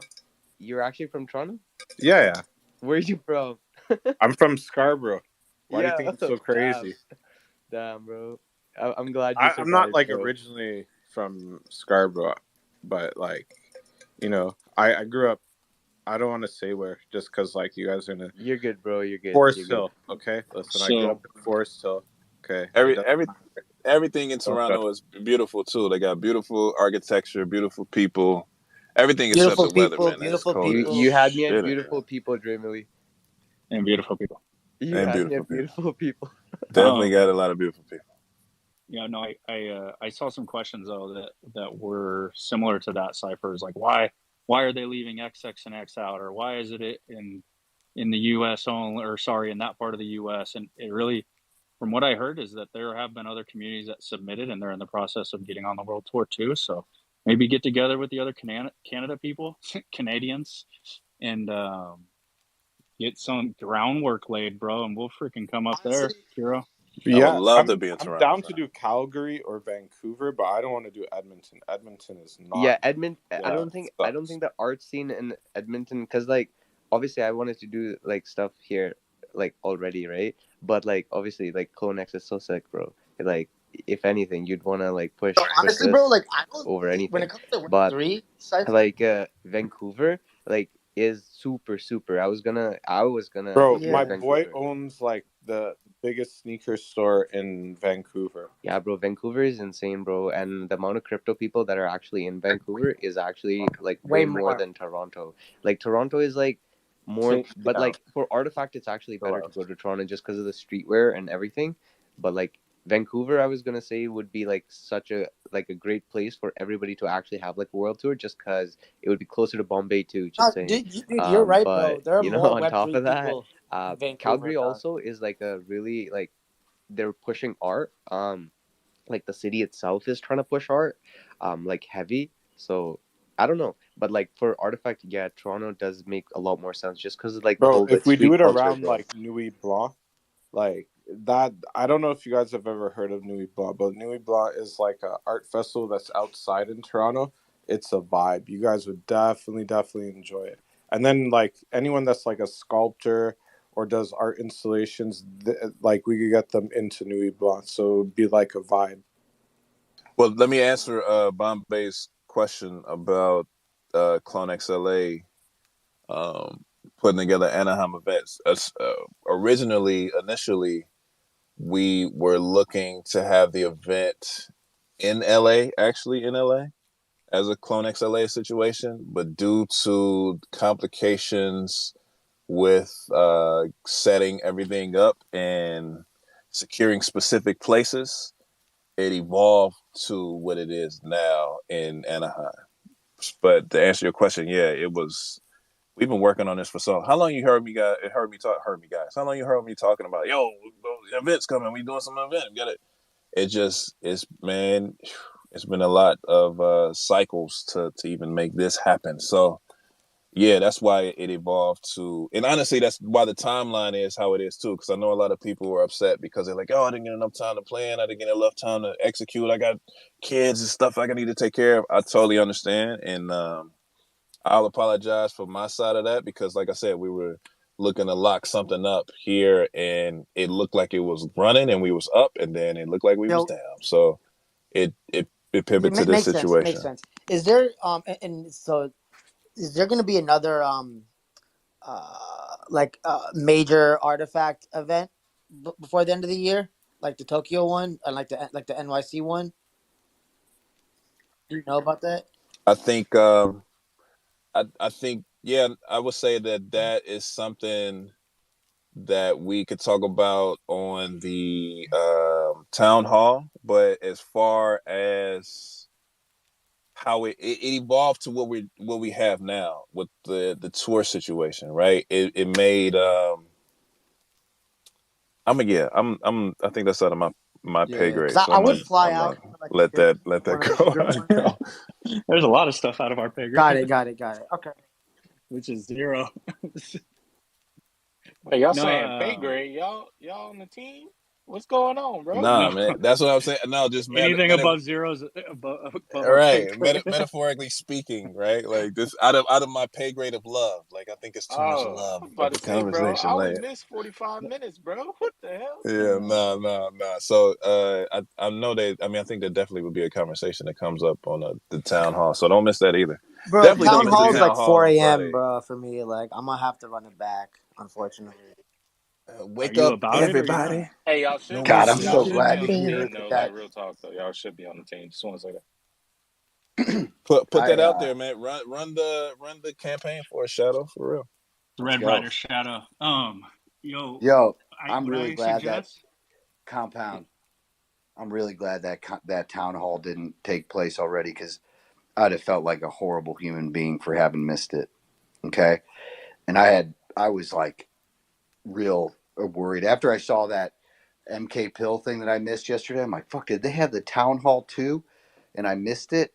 Uh, but I yeah, was sorry. impressed with you, Baron. Somehow you speculated all night with us last night about the MK pill and this event, and you had no idea that we actually knew there was a post out. Like you didn't realize that it was No. announced. You just thought we were speculating. And I was like, this is such a great idea. I hope they freaking close it out like that. I mean, because it's such a clean way to do it. Like, I love when I can see thought go into the actual, because it's easy to put thought into something, but carrying it out and getting it done is hard. And so I love the fact that they did the pill. They said that they was going to be ready at a certain point. It wasn't, but the way that they're wrapping this up isn't like okay, here it is now, and we're just going to throw out the announcement and then we're moving on. Like we're trying to tick the box. No, it's a thoughtful process of saying in a cool venue in a cool way to make that announcement, and it's done in the same format that they made the announcement the last time we had a Dre do, one of these interviews or whatever we want to call it, and it just that consistency will allow us to rely on like these events in the future to be the method by which we can get some information and people can look forward to that thing. And I real quick, and then we'll go to the hands, is like the world tour idea is something that we floated in the past. And I know Dre, you and Compound and I, and you've probably talked to a lot of others about it, is like, that's the way, because the IRL events are 75% of the experience in my eyes.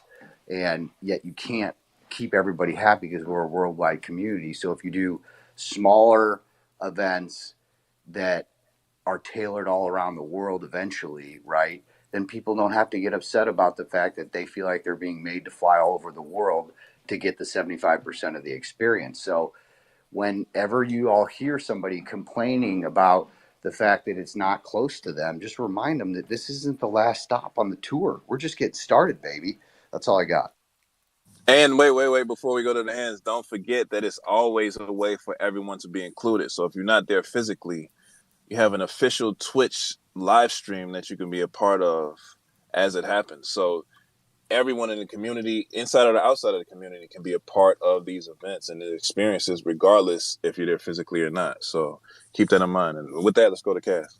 Yeah, I was gonna say I had to. I mean, I'm not. It's not really sneaking at this point. Y'all, that take always takes place at like the time I'm supposed to take a little time, eat dinner with the wife. Not be on my phone. But I just heard Bombay saying he wasn't gonna be in the spaces Friday, so I was like, fuck it. I'll just come up and at least say it, a bit of what I was gonna say, and you can always catch some of it as well. But I feel like Dre and Compound, y'all, and Baron too, just kind of nailed it. The goal when you saw, I think Jack had sent me a tweet from January. We were talking about different things that might happen throughout the year with activations and stuff like that, and some of those plans are definitely always on the table, but the carrying out and executing on like 1,000+ person event is definitely a huge undertaking. And so with all the other things going on, it just doesn't seem like we're always going to be able to nail those. But what we can do is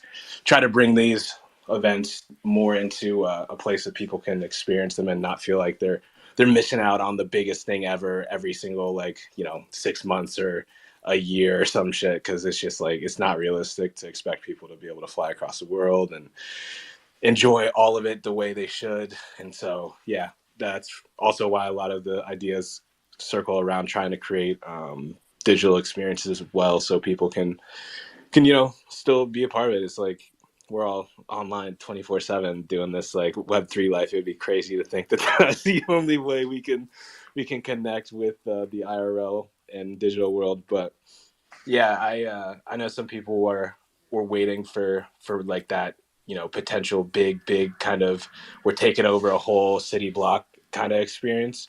I don't think we're going to see that, but if you do want to go to events that are near you, I feel like you're going to have some fun and feel like it's a good experience. But yeah, it's just a start. Like Baron said, I'm excited to see how it'll progress, because yeah, just try to get everything more organized, more streamlined, easier for people to attend and feel like they're a part of.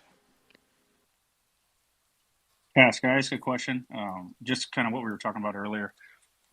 If one of the regional kind of communities, CloneX Canada, does want to put together an event with Artifact or have the support, do they reach out to you? What's kind of the process for them to kind of submit an idea so that we can get an Artifact event in Canada or Miami or wherever, you know what I mean? Like Hong Kong, wherever. Yeah, I was going to say, first shout out to all the groups that did submit. I think there's already last time I checked, 20+ different locations.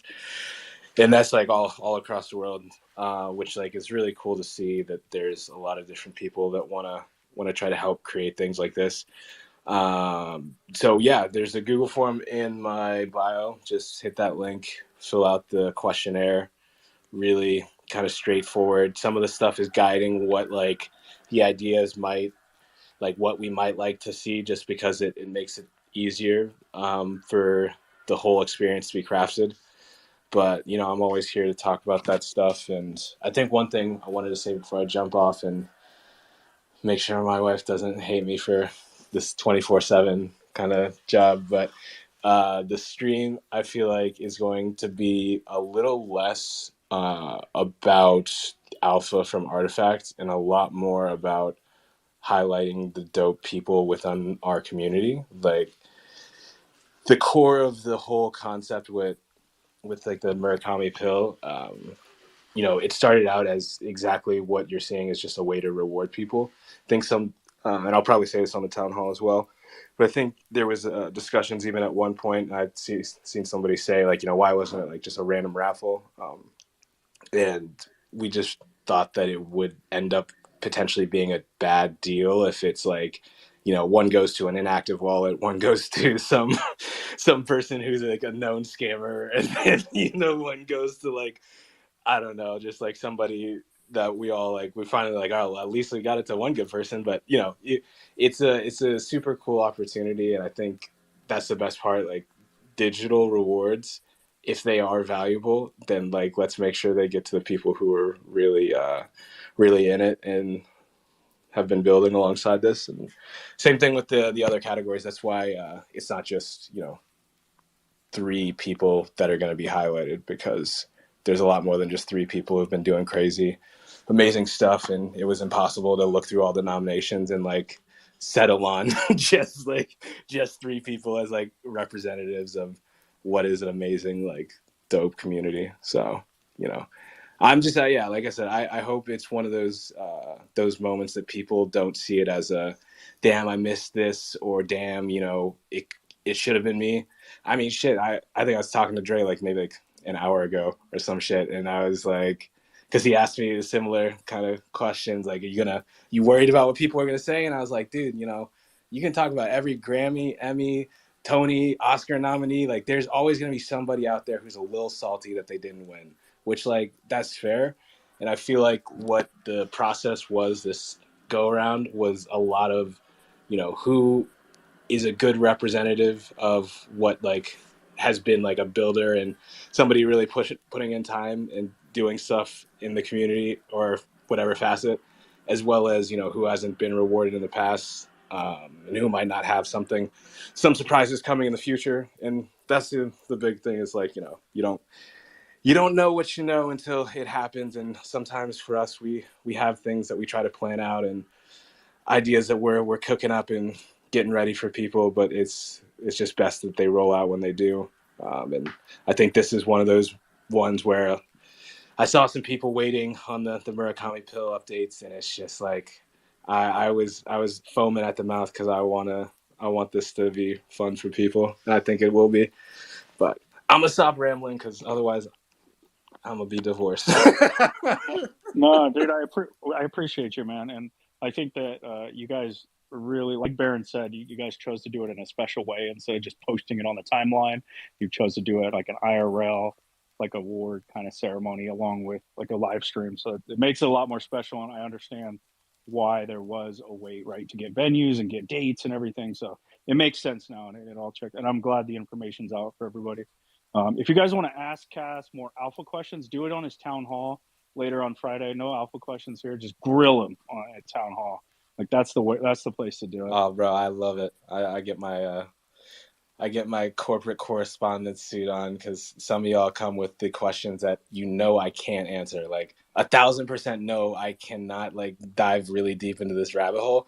But you got to ask anyways, and I'm gonna give you like the best answer I could possibly give. But I will say that there will be more info coming out about the events and stuff, and anybody who's obviously submitted, definitely gonna have more conversations with all of you guys.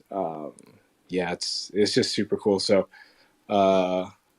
yeah, I'll chill for a second and then I'll jump off. But yeah. Appreciate you, bro. Let's go to Justin, my dude. How are you, bro? Yeah, I actually came up to ask a question that's not on this topic. So do you want to go to the other hands if they're on topic? Because I don't want to like do a quick Dude, you are non sequitur here. a spaces professional, and I love you for that. Let me check in with. He is, bro. He's so good. Let me check in with Anya, and then we'll check in with Shadow, and then jump back to Justin. How you doing, Anya? Sorry, I'm good. Sorry if I'm cutting in front of Shadow. I was so 100% certain I raised my hand after him, but you guys are so polite to ask me.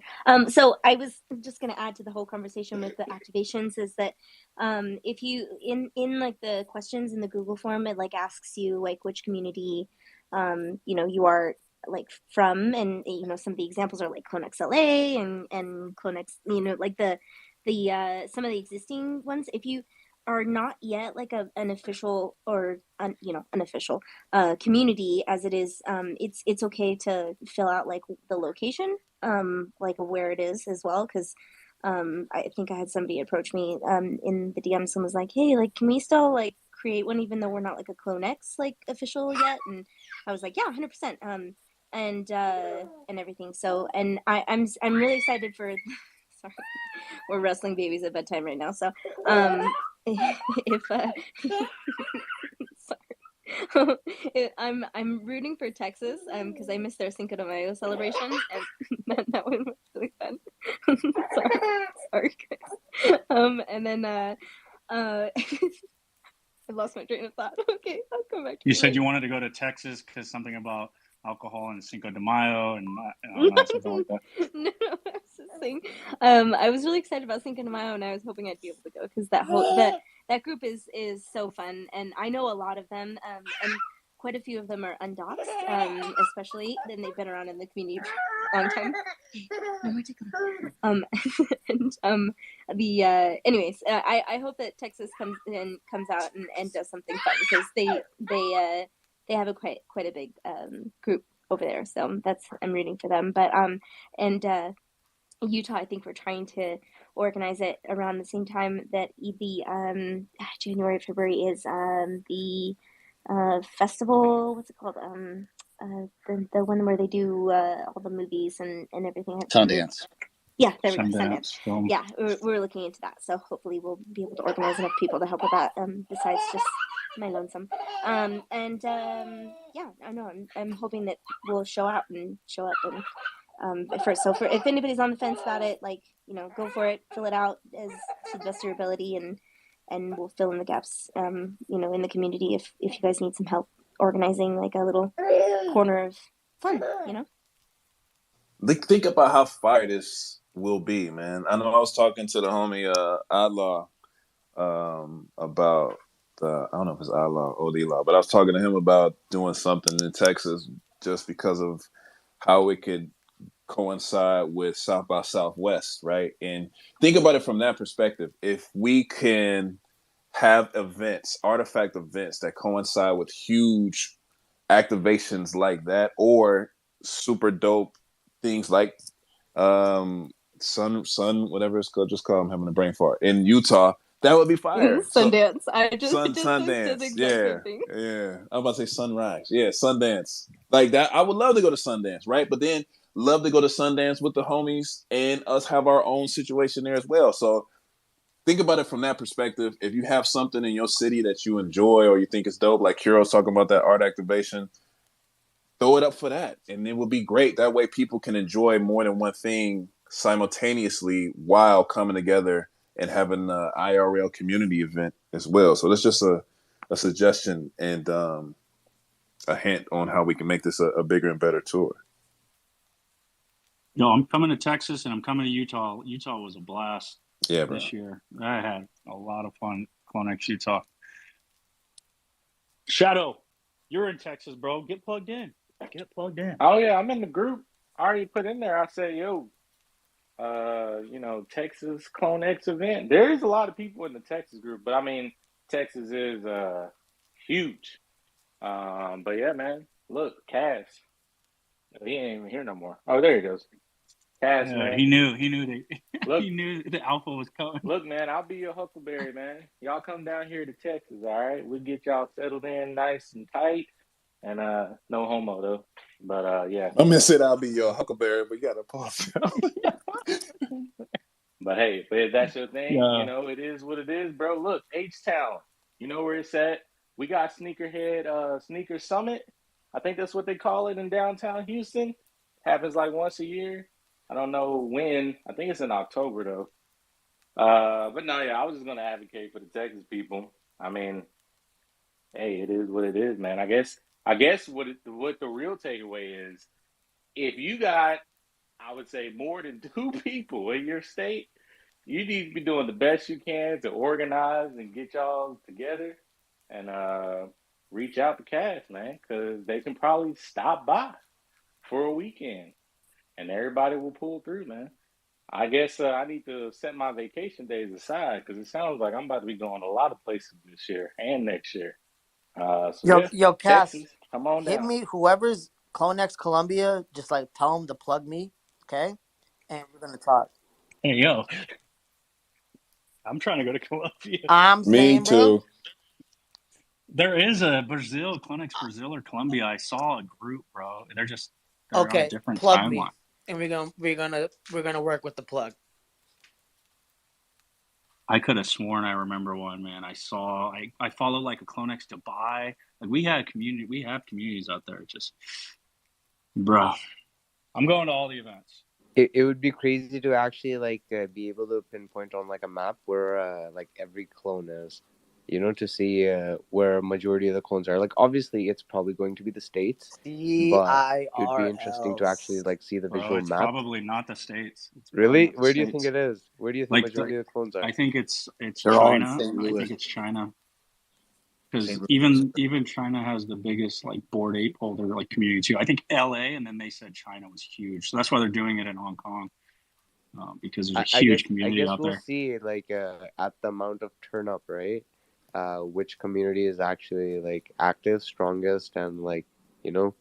Korea's big too. They did like a yacht party, CloneX Korea. Yeah, that's I nuts. swear, bro. And then what was it? Tokyo, Lot of Bombay Tokyo folks. did a big open. Yeah, Taiwan, bro. Like you'd be surprised. This technology and this space is huge overseas. I think that like it's so understated the just the fact how important it is, and just how insane it is for like a project to be able to leverage the whole globe at like its fingertips just like that, and have the community just like everywhere, and new people spawning. You know, it's crazy, man. I don't know. I'm so lucky. I managed to stick around for this bear cycle, bro. It was my first cycle, you know, but. GG's. I'm still here. Let's go. Dude, the Bears the place to be, dude. Like what other opportunities are you going to be able to get on a stage with Kuro? You know what I mean? Like in a Bear, you can get on That's what stage and I'm talk to saying, Kuro bro. directly. That's what I'm saying, bro. You know, you don't even need a clone to come and talk to legends, fam. You could just That's what step I'm up. saying. Yeah, bro. It's G. Kuro's an influencer, bro. You don't get to talk to influencers all the time. Oh no. Oh I'm just no, kidding, bro. bro. I'm like, bro, I just go in there and I say exactly how I feel and then I leave now. I'm not gonna play any of these games with the midfluencers and the influencers. Um, obviously you guys have probably noticed like I go in to help them and then I leave after a while because I feel uncomfortable. Once they start getting to 500-600 people in the room, I don't want to be there anymore. Let's yeah, no, I feel that. Let's go back to Justin real quick. I don't want to think we forgot about him. What's up, bro? What's the question? If I can't answer it, Yeah, yeah. Well, Dre's actually, got you. before the question on the subject of Sundance, after seeing his talent, I'm excited for the CloneX meetup of Ollie's future Sundance premiere. I mean, that talent is just, and I know he's in the audience, but wow, like, yeah, we got to put him on a spotlight. Yes. I'm not joking about that. Like I think the world deserves to see his content. Okay, the question is, and I know I probably asked it in a tweet through mass tagging some of you here, but does anyone know, and hopefully this isn't considered alpha because we already pre-bought them, but whether or not our crypto kicks are going to have infused crypto kicks patent technology, the Nike crypto kicks patent technology, any of it, that was secured in 2019. Is that so? And if it's not available yet, I actually as you all know, I love everything Artifact does. I think this is one of the things that we should know in advance, because when you pre-order, if you're just pre-ordering like a sneaker and you know the silhouette and the colorway, that's one thing. But if you're pre-ordering something that you think has technology that has the same name as patented technology, that's another thing. So it's almost like pre-ordering a computer without knowing like the specs of the computer.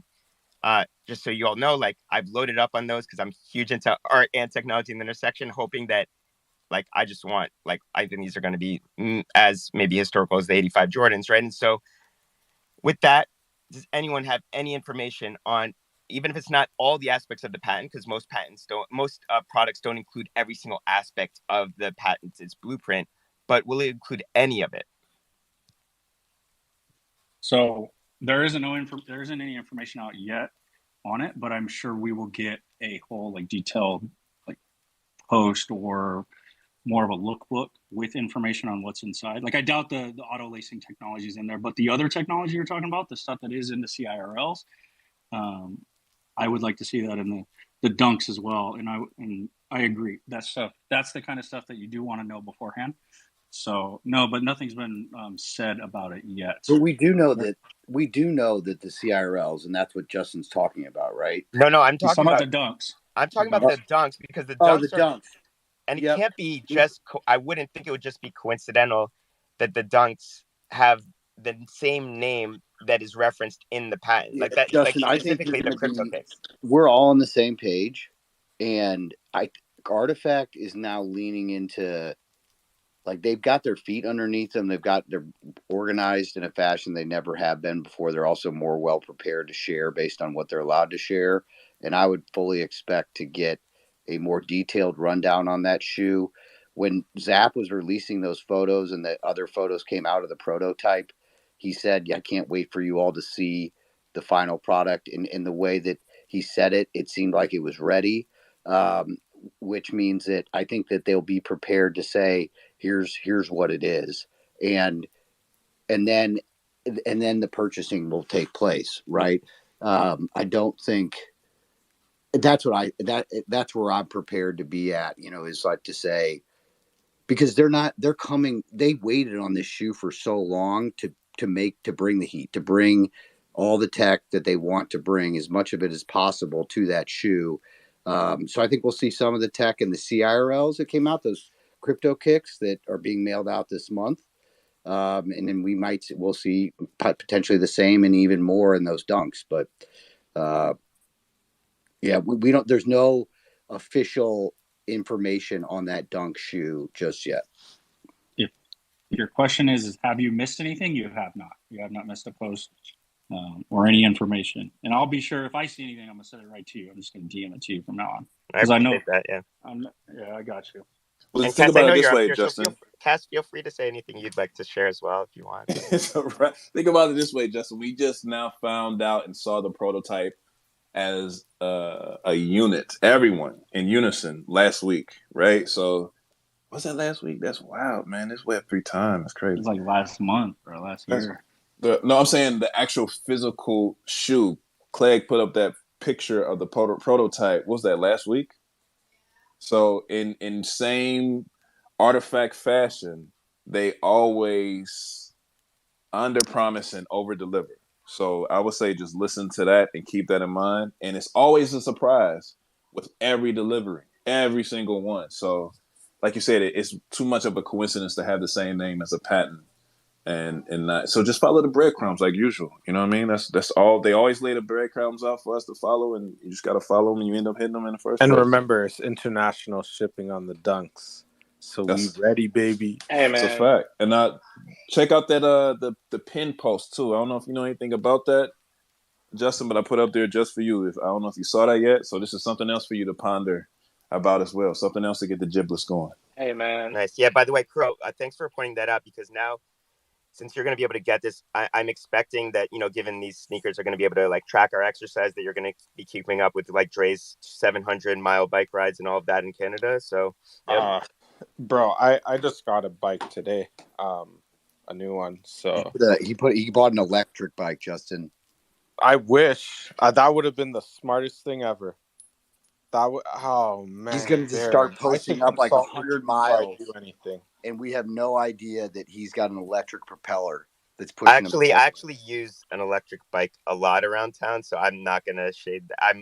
I'm way. They're the best things in the world. I know I aspire to be as athletic and as healthy as Dre, but it's still, I'm in procrastination stage still.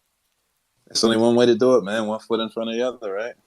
Hey, I'm not gonna lie. When Move I those saw your feet. post today with 33 miles, I was like, "Ain't no way this dude just like running marathons, bro." I'm like, "What the hell?" I was like, "Oh yeah, that's right. He got a bike." I was getting mad jealous Nah, too, Dude, bro. I was I he like, said hate that "What?" ain't running, sh- man. Dre, he said that ain't shit, bro. He said he got a Nah, hey, bike. you right. It ain't shit because ain't no way I'm running 33 miles. I don't give a fuck where I'm running. Ain't no way, bro. Bro, I was like, "Bro, what?" I know this dude athletic, but that's crazy. He dropping just a casual 33-mile run. I was like, "This dude running around the city. What the hell is this shit?" I was like, "Oh yeah, that's right. Nah, He on a bro. bike. All right." You'll Wait, are be you good guys to give saying me that a 33 3 mile miles on a? run. Are you guys saying? Am I that like unhealthy? 33 miles on a bike seems impressive to me as well. No. Oh, Let definitely, bro. I would Yeah, run out of. that's I would run. Bro, I would evaporate. Man, it's all right. Nah, I'm just playing. man, That it's is it's good. light work, baby. It's light work, That is baby. It's good, bro. nothing. I probably can't go 10 miles, bro. I see. You Look, can, man. You can. no, It's moving stamina meditation. wise, You'll be surprised what your body can do once you put your mind in a certain mental place. nah. I'm gonna tell you the truth. I'll be on the bike, and after a certain point, I'll forget that I'm riding the bike because my mind is just somewhere else, and then I'll snap back into it like, oh shit.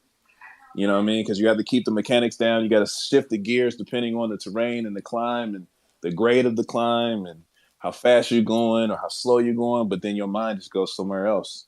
And honestly, get some of the best ideas that I have ever riding my bike or meditating. So Man, you're making me Actually, it's a feel now that I good, think practice. Trey. about it, I could do the 30 miles where I'm at, but I can't do that in LA. There's too many hills there, bro. No, Yeah, yeah, it Trey, just that's what I was depends on gonna where you ask. Do go. you do the hills a lot?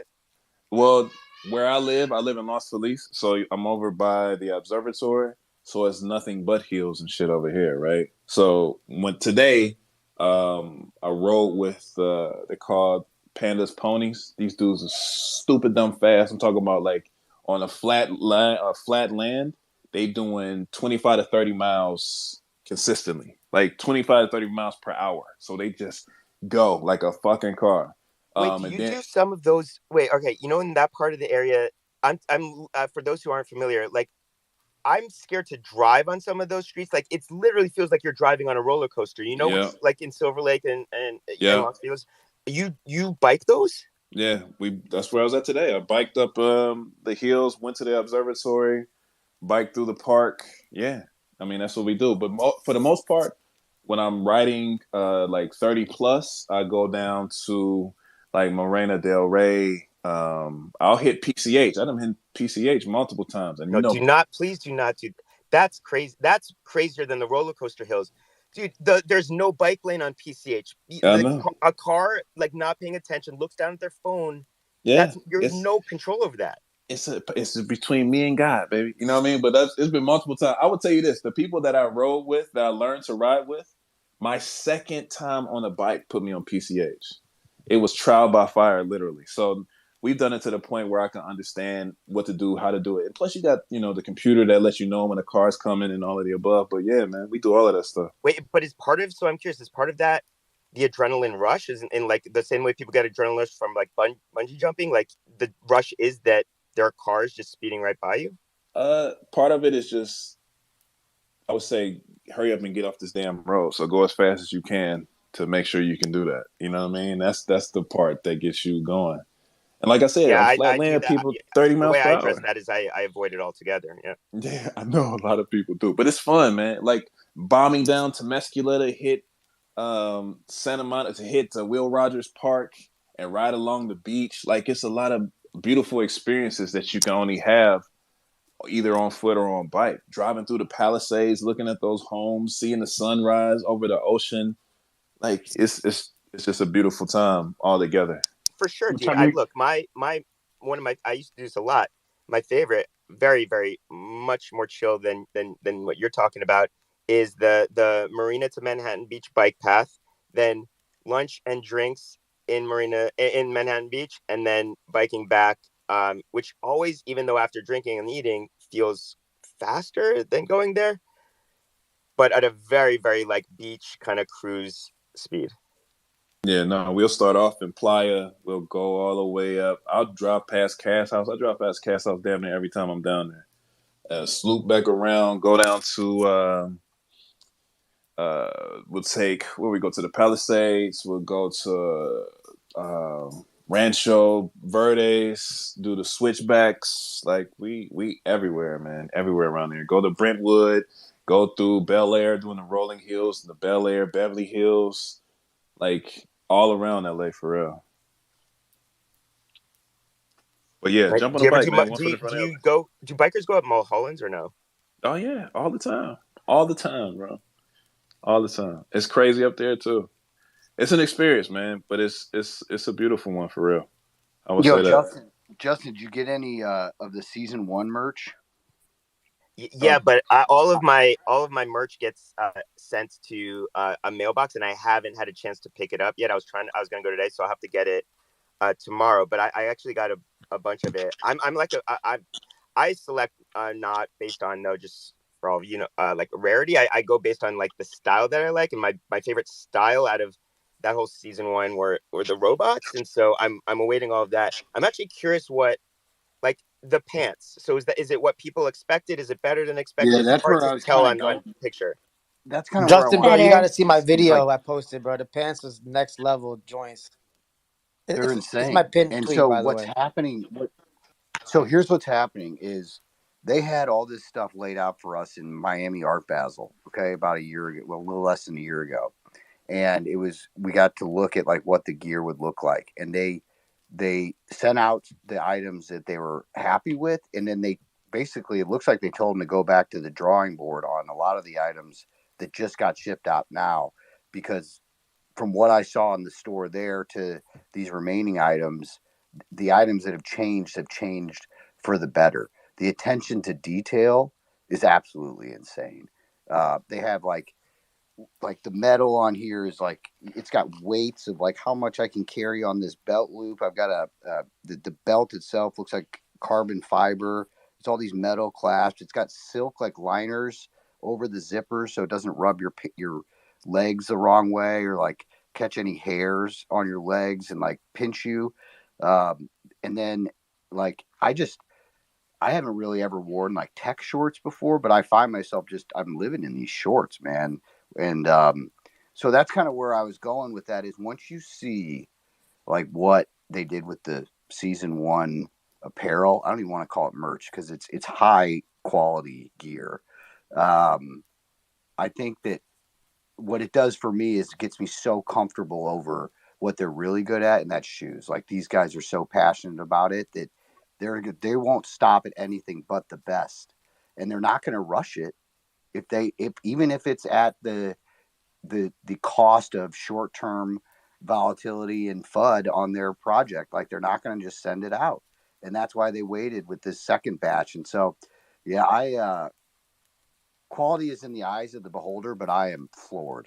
Yeah, no, I'm excited to check it out. And like based on some of the photos, it looks like I might need to start that, the Dre Hill routine to fill out those pants because they're going to be super, super baggy on me. So I need to work up those legs to fit them. But is there a consensus on the best item or the favorite item of the clones from that first?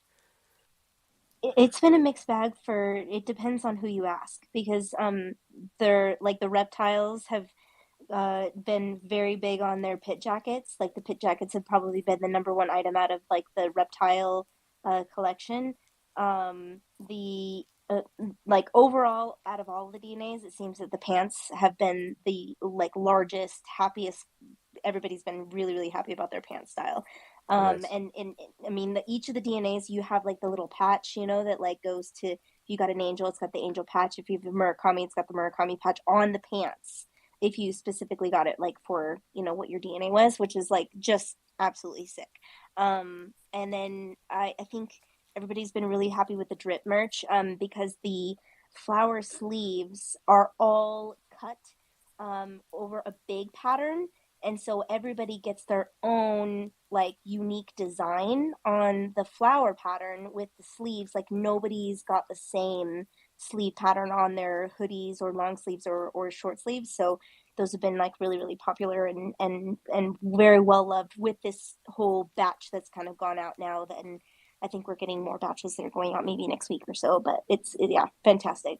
No, I'm Really, excited. really. And Dre, I don't know if you caught it, but I hope you appreciate my pun and renaming of all the bike hills in LA called the Dre Hills. I don't think anyone caught that, but that's what it's going to be known for. I You're missed gonna it. love. He's gonna love his. If you got the robot vest, you're just gonna love it. Oh yeah, that's what I haven't actually. Okay, I need to look at all the photos. I haven't been on Twitter that much outside of like just posting in the morning. So yeah, I have to. Or should I just maybe be surprised? Maybe I shouldn't look Yeah, at the just be photos. surprised, like, because the pictures really don't do it justice. And like the cool thing about that vest is like I don't know that I would ever go and buy it, like if I saw it on the rack, but like I'm so freaking glad I own it because I feel like a savage every time I put it on. Nobody has it, which I love. I love it. Yeah, I fudded it, man. I should have got one. I want one. I ain't even gonna lie. I fudded the hell out of it when it dropped, but now I'm big sorry. Do we have a lookbook? And it's good. It'll be good for Justin to be able to ride his bike on because he's got a lot of pockets in that thing. Yeah, so and the thing, and Dre knows this because I mentioned this to him earlier. Like, I typically don't dress in like flashy things, and so, but based on a group CloneX text message Dre posted way back when, what was it, the Clot collab with it was kind of the reflective shiny material, and Clot like dunks. I was like I sport those, but I'm like that's maybe the flashiest I can pull off, but I'll try the vest. We'll see if it works with me. But I definitely like the I need a vest, man. man. Somebody sell me a vest, bro. I need a vest. Do a box opening, Justin. We got to see it. Just film it. Put the camera up. It's only one time you get. Yeah, no, it's a good idea. So. I got to do that. Yep. And then, did you get your ticket for the LA event? No, I'm getting all caught up on that. Are they still available? Or are they sold out? Or all reserved? We just opened up another list right now to be able to reserve it. So okay, let me go in there. I'll show. It's in the you in the Bad Take Discord or the group chat. Is he in the group chat? I was in a CloneX LA group chat. I don't know if that's active anymore, but no. Is that in on the Telegram? No. All right. Well, I'll get it to you. All right, just make sure you do it as soon as possible. All right, man. We got to go to the homie Groove. Damn, Groove, drop down. Groove, come back. Dre said, "Don't miss it, Justin." He said, "If you can, don't miss it." I've never heard him say that before. So, and what's dope is they're doing a live stream, just like they did in Tokyo, Justin. So for the people that can't make it to this World Tour event, it'll be live stream, and then they've got another World Tour event in Singapore. And Cass just said they have like 20 applications from different regions of the country of clones applying for more world event tours. And we think this is the way to really scale IRL events rather than trying to have one big party and blowing your load on your marketing budget, your party budget. I mean, you spend all that money to have 1,000 people and nobody even knows who was there. So what our findings are is that more intimate IRL events, but have them be maybe more often as a result, is the route we're going. And so that's a really fire revelation that's happened over the last really month or so. It's super smart, and and they're connected too, which is cool. Yeah. So the pill that they gave out at the Tokyo event, which is going to be like a Murakami tailored trait of the person's choice that their clone, they could submit, the jacket on their clone, and Murakami will tailor it to be a Murakami trait. And so that's what they're going to drop to at this event in Anaheim. But where they announced it as it being an opportunity and something that was coming to the community was at the Tokyo event. So we have consistency, synergy, organization, all the things that a lot of projects are struggling with. We're here. I would tell you that us going through the bear and being a lower project before and getting there before everybody else did was the best thing that ever happened to us. He said, we dumped first. Everybody dumped after us. We set the trend on dumping. Yeah, because we figured out how to organize. Because we figured out how to we did the shakeout, and then we figured out who was really here for good intentions, and now we're rolling. Don't try to stop us now. Yeah, no, we're having a good time out here. Timeline's falling apart, but we're having a fucking blast. Hey, don't try to stop Baron in his shorts. Last night I No. tuned in for like a couple minutes and he was talking about his shorts, and then first thing when I tune in today he's talking about his shorts. You're gonna need a spatula and some spray avocado oil at some point to get him off of his body. Baron's untouchable in those things. Bro, he's about to hit the course this weekend, get some golfing in those. Dude, I love walking around with my tag showing so people know I'm a reptile. And Johnny wrote his clone number on his pants, which is even more dope. So he's like extra identified. Yeah, we got something good going here. Well, and Cam was saying if you don't write your clone number on your pants, then you're not the real deal. So you have to do that. And it's you got to make it official. I didn't say it, Cam did. I got to get pants before I can even think about becoming the real deal, especially on Cam's level. So, yeah, we down bad over here. Let's check on Groove. Bro, you went down. I apologize. Welcome back up. No, all good. I something got rugged, something like that. But good evening, Bad Take. I What's up, was bro? going to comment on how artifacts kind of flipped my mind on valuing digital and valuing physical, because I'm glad Justin brought up those dunks, because they were my favorite NFT or digital collectible. I loved that piece. And then I'm still hungover by the fact that they're actually going to create that thing and send it to me. And I'm so hungover by it that I've forgotten about all the other things that Artifact's going to do. You know, we still got an egg to hatch. We still got a box to pop. We still got shoes being sent to us later this year. We still got stuff to speculate on. And we still got a lot of good things to talk about with the homies. So that's all I got to say. It's just so fun. That's what I'm saying, bro. It's the very beginning. We are in the pregame, yo. The game hasn't even started yet. They just got us uniforms to get ready for the game. We are in the pregame. Waiting to quarter one, baby. It's a wrap. Yo, we just got our uniforms. It's like when you show up to football practice and you got your uniforms for like day one, you're like, dope. But then you got to like do all your practice. Like, dude, we just got our game jerseys though. We ain't get our cleats yet, baby. Wait till the cleats come in. It's a wrap. Oh my God. Hey, man. Oh, I got a confession to make too, Dre Miller. You know, we had a push-up contest back in June. Yes, Does sir. anybody Yes, sir. remember that? Oh, I definitely remember. I made What's it to good? about day 15, and I think I definitely took a nap on like the 16th day in that push-up position. Like I couldn't make it the whole month, but I got there. Day 15. You know what? No, I'm gonna be honest with you. I made it about day 15 as well. That's why we haven't spoken about it since June. But we're gonna bring it back. We did it last. What we do last October? CloneX LA Fit Club. We had the whole month of October. Or was it November? I think it was November. Either October or November. We had to push up 100 push-ups a day. We're gonna bring it back for that, and I'm gonna wait until October again to knock it out. So get prepared for that. Everybody's in it. It was tough. No, it worked though. It really, that was. I got some footage of me when I was grinding. It was a good month. So we're gonna bring it back. We're gonna bring it back. Hey, man, y'all done being happy customers now? Can we talk about real stuff? Hey, look, everybody talk about the crypto dunks. Not too many people talking about them vials no more. I guess I got to go back in and give me some more. Because I'm pretty sure it's going to be 9 colorways or 10, including the actual crypto dunk. But that's just me.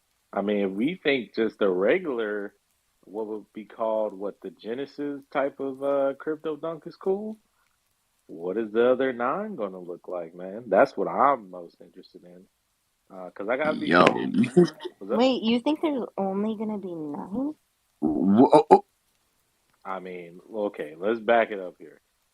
If there's more than 9, I would be nervous, but I would be open to more than 9.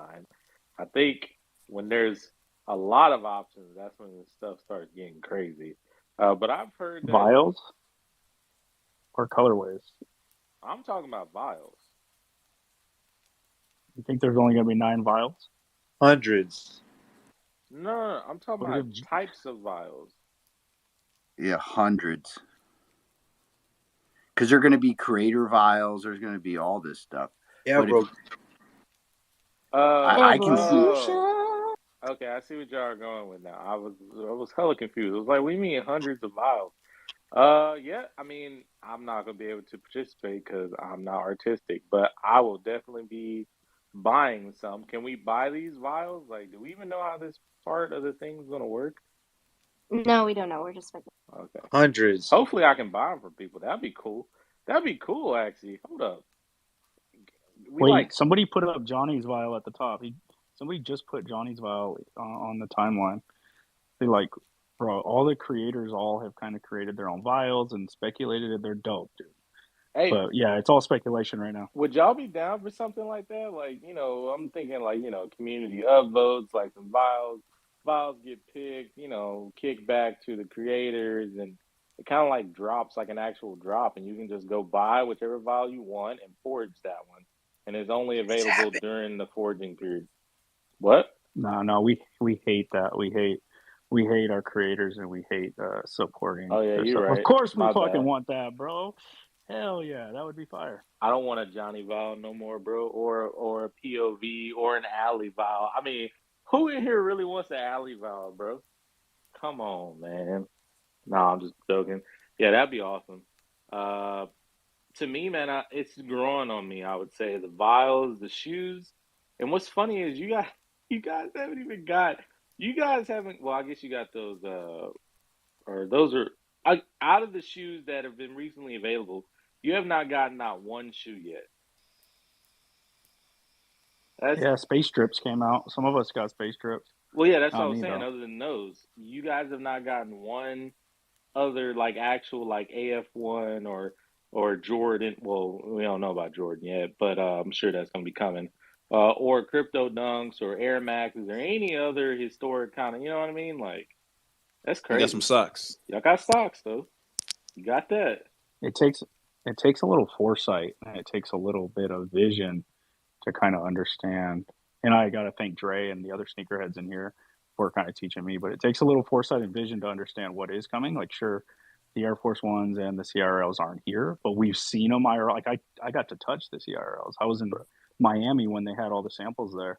I got to feel them, touch them, and I got 4 pairs Uh, myself. And then the Air Force Ones, Dre got to touch them and feel them. And I trust this dude over anybody. uh, So bro, we know they're coming. That's the thing. are we gonna know how to act when they announce a Murakami Jordan shoe, bro? Like, can No, you Absolutely not. Chaotic. can No, The Absolutely you the not. only can you no, imagine that, bro? Absolutely no. not. Can you nope. imagine the I FUD will that will not know come how to on the behave. timeline? I'll have to behave the way I know how, and then Drake can coach me on how I could have done better the next time around. But like, that's the only way that I'll be able to get through it. Like, it'll be. I don't even want to go there because what Artifact's doing is like, dude, we're paving the way to like set the new. I hate to say it, but like the new Jordan. You know what I mean? It's just like, and that's like, Nike needs a new Jordan. Okay, they do. And that's why they're putting so much money and effort into Artifact to try to push the envelope and find something that really resonates with people. And I, what I keep wondering is like who is the individual that posted the picture of that shoe and said he was helped build build the sole of that shoe, and then he also posted like 10 different versions of the shoe that like he had customized off of that. Does anybody know who that is? Because it looks like they work for Artifact, is He's what they an were saying. independent. He's an independent customizer. His name's Chang. Chang's so hard, and he created a sole based off of the Dunk. And then here, Johnny's coming up to save me. But he created his own sole and then kind of did his own customs off of the sole. So he was completely independent of Yeah, Artifact. Yeah, he's Yeah. yeah. completely independent. We've talked about some stuff independently. How'd you think how those looked? I thought they turned out real good. What he did. What'd your eye tell you, Johnny? I mean, I reached out to him, so we'll leave it at that. Woo! That's funny. They look good, dude. I like them. He basically posted and said, "Look, it looks a lot like the sole that he created." So he's on point.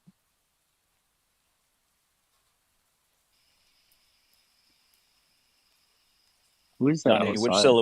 Oh, which it's true. silhouette's your favorite, Johnny? artifact. Dude, I mean, Which one? what's exciting to me is knowing that the coolest silhouette has yet to come. Right? It's like when Chris has the opportunity to take all these sketches that he's done over the years. I mean, just in my own perspective, right? It's like this dude's a designer, and I mean, sketched so many sneakers over the years. It's like he's got Nike and their factories, and the people that have been basically building footwear for the last 30 years to basically lean on, um, to then just make crazy original silhouettes, right? I mean, they're now their sub brand of Nike in the way where they're gonna have to create their own lore. I mean, just like the Crypto Kick IRLs, that's a one-off silhouette. That ain't ever coming back out, right? I mean, that's 5,200 units, never coming back out, right? That's a standalone silhouette. I think their goal is to create their own lore, to create their own brand, to create their own identity within the space. And with that, it's like, yeah, it's cool to have the dunks, which is going to be iconic, to be honest. And then, yeah, we have the Air Force Ones to kind of tie in with Nike. But, you know, I'm really excited to see what their original silhouettes are and what we can skin and how those are going to interact with the future. But, yeah, I mean, they're going to push footwear, and I'm just excited to see what they've been working on behind the scenes. I have a question without knowing like much about sneaker technology. You know, so with the Crypto Kicks patent, it includes like kind of like the future digital fabric, which I'm not expecting in these V1s, but like so like interchangeable colorways based upon you know, the digitally infused fabric. But when I was looking at I think it might have been Clegg or someone was like, you know, showing the Crypto Kicks like prototypes, and then I kind of saw like how the silhouette and the sole were coming together. Is it at all possible, or has it been discussed, like a potential like modular framework as well, where like you could have like a sole that has all like, let's say, technology that's tracking, you know, like fitness data, etc., and then potentially have interchangeable silhouettes on top of a base sole? Is that Has that ever been experimented with? Would it work within like, you know, foot support, etc.? I think that's the long-term goal. I think this is what they're experimenting with. I think it's going to be a long road and a lot of experimenting. But I mean, based off of their patents, I mean, if they patented it, at least they have it protected as far as like what they plan on doing and experimenting with. But yeah, I mean, I've read the same patents where it's like they have like these interlockable things within the soles to then be able to basically detach and reattach different soles, and based off of like their concepts of being able to turn one shoe into thousands. It's I'm sure it's part of their plan. I mean, I don't think it's anywhere close, you know, as far as I mean, even with these digital Well, I didn't screens, I thought, remember reading. Okay, I have to check. I don't remember reading that in the patent. I remember the breeding functionality, but it was like breeding that could then be sent potentially to the factory to then produce the physical. But there's a part of, I'll reread it, but there's a part that talks about like physically modular frameworks as well. yes, I believe Chris or like Rupsy Banks, my boy, he ended up finding it and sending it over to me, and then ended up reading it. But it was like something where it's like, yeah, they've at least they patented something of where it's like you can actually be able to detach and reattach soles to uppers. But you're saying you're not expecting that in this version. I mean, me personally, I mean, I've never seen it in footwear yet, and I don't know if they would. I mean, they could shock the world with it, but I mean, I don't know if it's quite ready yet, just because I've never seen any examples, and I'm kind of in manufacturing myself with footwear, and I just don't think we're there yet. But I know they have it covered, just like the crypto dunks, right? I mean, they had that patent in 2017, and that was like way before we knew anything about these crypto dunks in like 2020, 2021. So, um, yeah, Nike's got this like long term plan. They were already planning this in the get go, but like Artifacts just pushed them forward like 10 years, right? With us being the experiment, now they just got to reverse engineer it for the rest of the world. So I used the Rimowa luggage for the first time about a month ago on a trip to Colorado. And dude, at first I was like, oh, I can't let it like hit any surface because no denting, etc. But then I'm like, you know what? I gotta embrace this luggage. That's part of the beauty of luggage, right? Like it reflects the trips you go on, and so yeah. But it also just I've never owned Rimowa luggage, and it just functions so well. And that AR is one of the best AR experiences I've since like any NFT brand came to be. It just is really seamless with the portal functionality.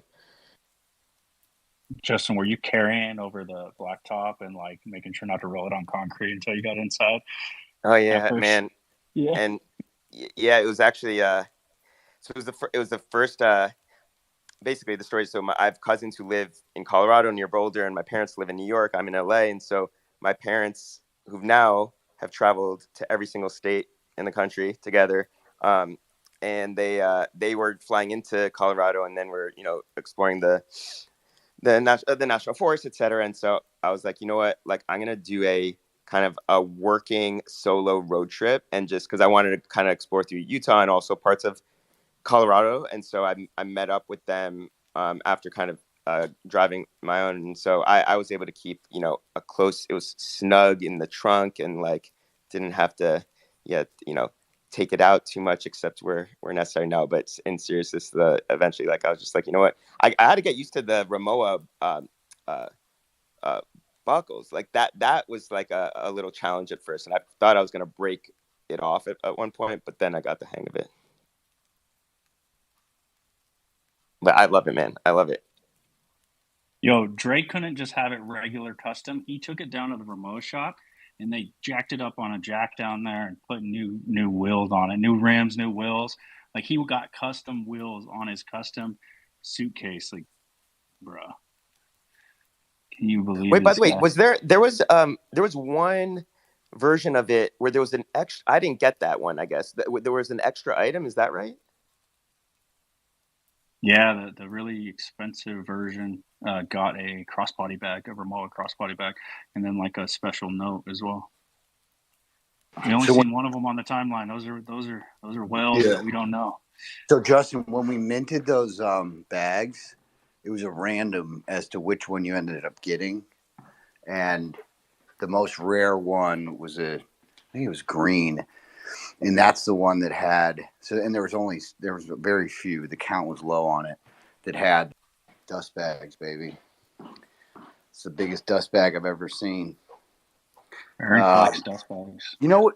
I want to pick Justin's brain for a minute, real quick, if you don't mind, Justin, because I see you around in spaces. And I know you've been here for a long time, and I respect every time I hear you. It's just like, man, this guy's really well educated and has an open mind. You're always asking questions. You're inquisitive. So one of the questions I have is like, we call ourselves. We've come to the conclusion we're just like the nerds of the Web3 high school, and that like no one wants to anything good that comes out of CloneX. It's like the jocks just don't want to admit that it's good. It's like, so where I'm going is we're talking about Rimowa, we're talking about Nike, Artifact, all these shoes that are coming. I would say there's a sustainable business model here where there's revenue being produced, it's consistent, there's more product to come, which is sustainable, and we're just we're just starting, right?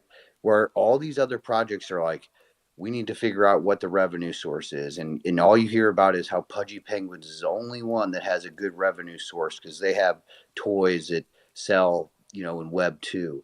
And what I'm struggling with is like, what do you think is people's reservations at admitting the fact that Artifact has a good thing going? And why is that? Is Yep. it because the space is controlled by a lot of old time Yuga holders, and so they can kind of control the narrative? Like, what's your read on that? And I don't know if you've ever Well, thought yeah. I about mean, and I it actually on the just spot. pinned to the top. I pinned to the top, not to show, but I actually just wrote. I wrote a thread about this. I actually wrote it like super late last night when I couldn't sleep, and I just posted this morning, almost exactly to the theme you're talking about here. So, like a little bit of background just on where my perspective comes from. So I've been in the startup tech scene for over a decade, and so I'm like entrepreneurial in my core, and in the definition of entrepreneurship literally means adding value to the world or solving problems to the world. That's additive, right? That's not extractive. And so I always think about solutions oriented, like what problems are being solved or what product or service are you producing that has a significant enough audience to sustain that business. And so when I first started collecting NFTs, because and I wasn't into crypto before that, but some of the early like artists that were being invited to Nifty Gateway just happened to be like artists I knew in the kind of LA world, and I'm friends with like a lot of street artists in LA and stuff like that. And I'm just huge art nerd, or huge art fan. And so I was like, oh, this is cool. And I just looked at it purely like in its very like non-sexy utilitarian value, which is, oh, this is a more efficient certificate of authenticity, right? Typically, you buy a painting, you get a paper COA. This is the COA on the blockchain with provenance. And that's the cool thing, because prior to this, galleries that sold art would showcase the listing price, but not the sold price. So the first time artworks would really get appraised or valued is at auction, because that's the first time there would be a public kind of disclosure of the market value. But here it's like all on chain. And so I was like, okay, that's cool. And so I started like collecting NFTs connected to digital art, started installing like digital frames to, have them. I have some up right now. And then when, Bored Apes came along, and so my background is in pre-tech law, and specifically IP law. And I saw that first week I didn't mint, but I saw, wow, this brand is offering commercial rights to their IP, which is the complete flip of the script of what brands traditionally do in holding their IP close to the chest. And I'm all about like creator rights and copyright and trademark.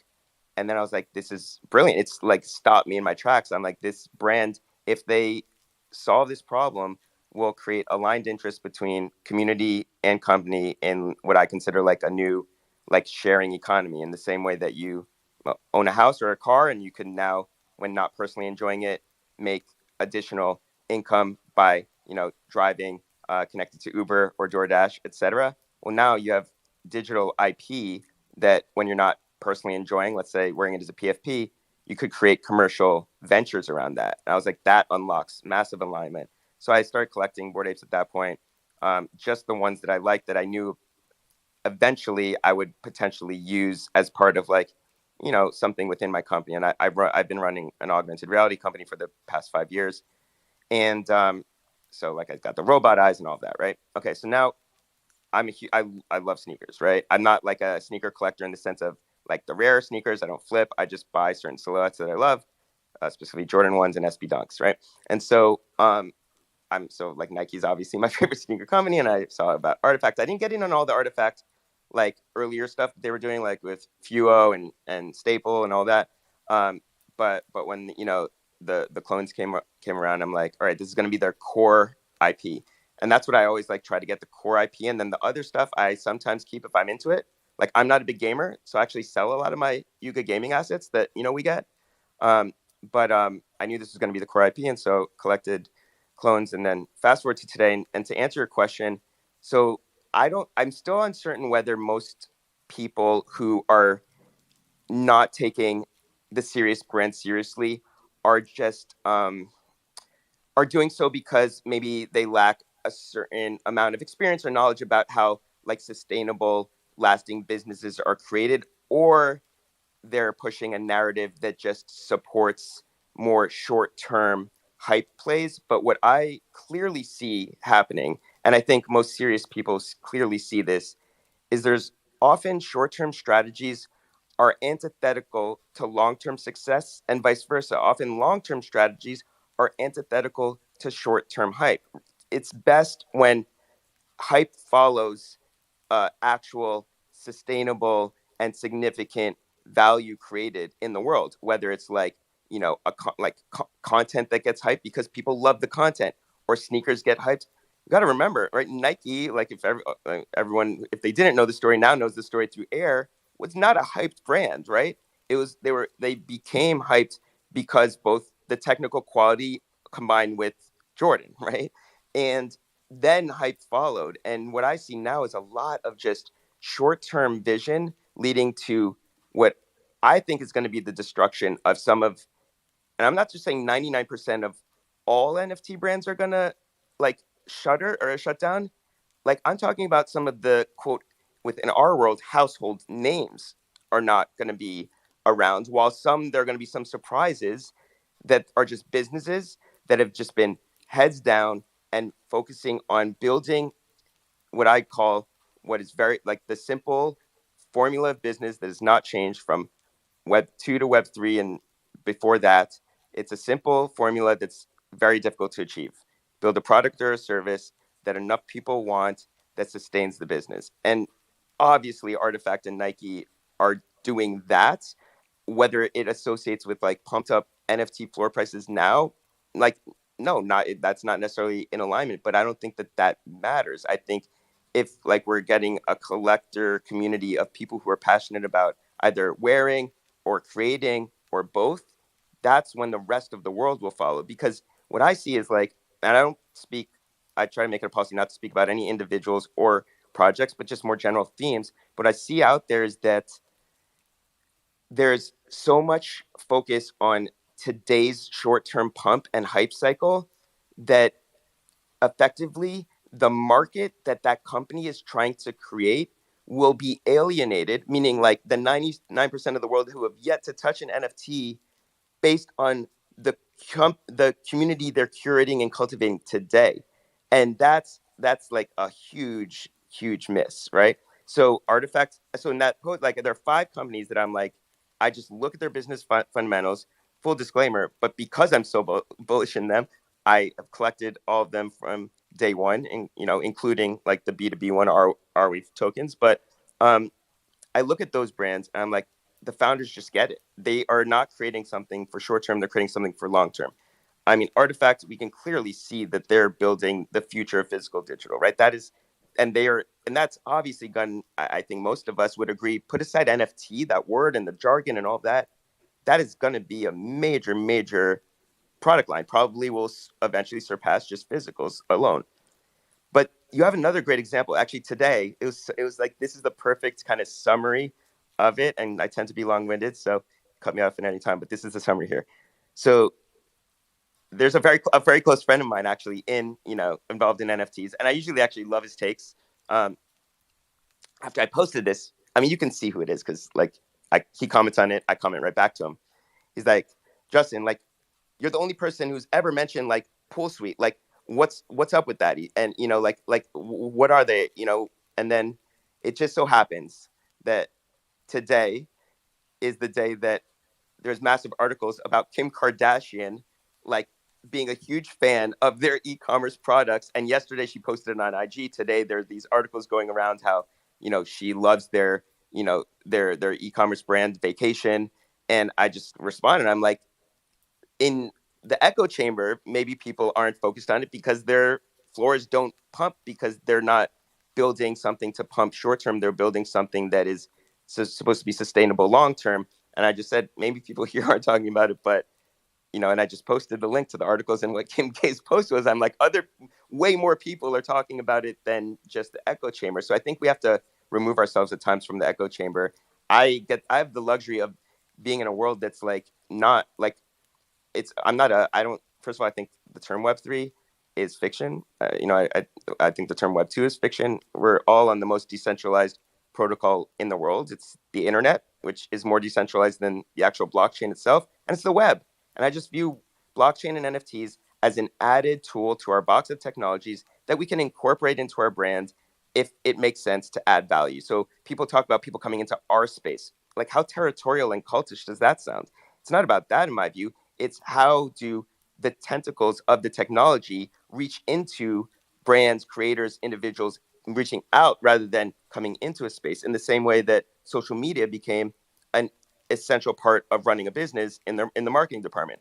Eventually, maybe NFTs will become an essential part to maybe a division at companies. And I think just the patent shows. I've always said that CryptoKitties patent, everyone's talking about roadmaps, is the most thorough, detailed, and proven, right? Because you can't just like put anything in a patent document, roadmap out there. And I wrote that whole thread about the patent earlier. I'm like, why aren't people paying attention to this?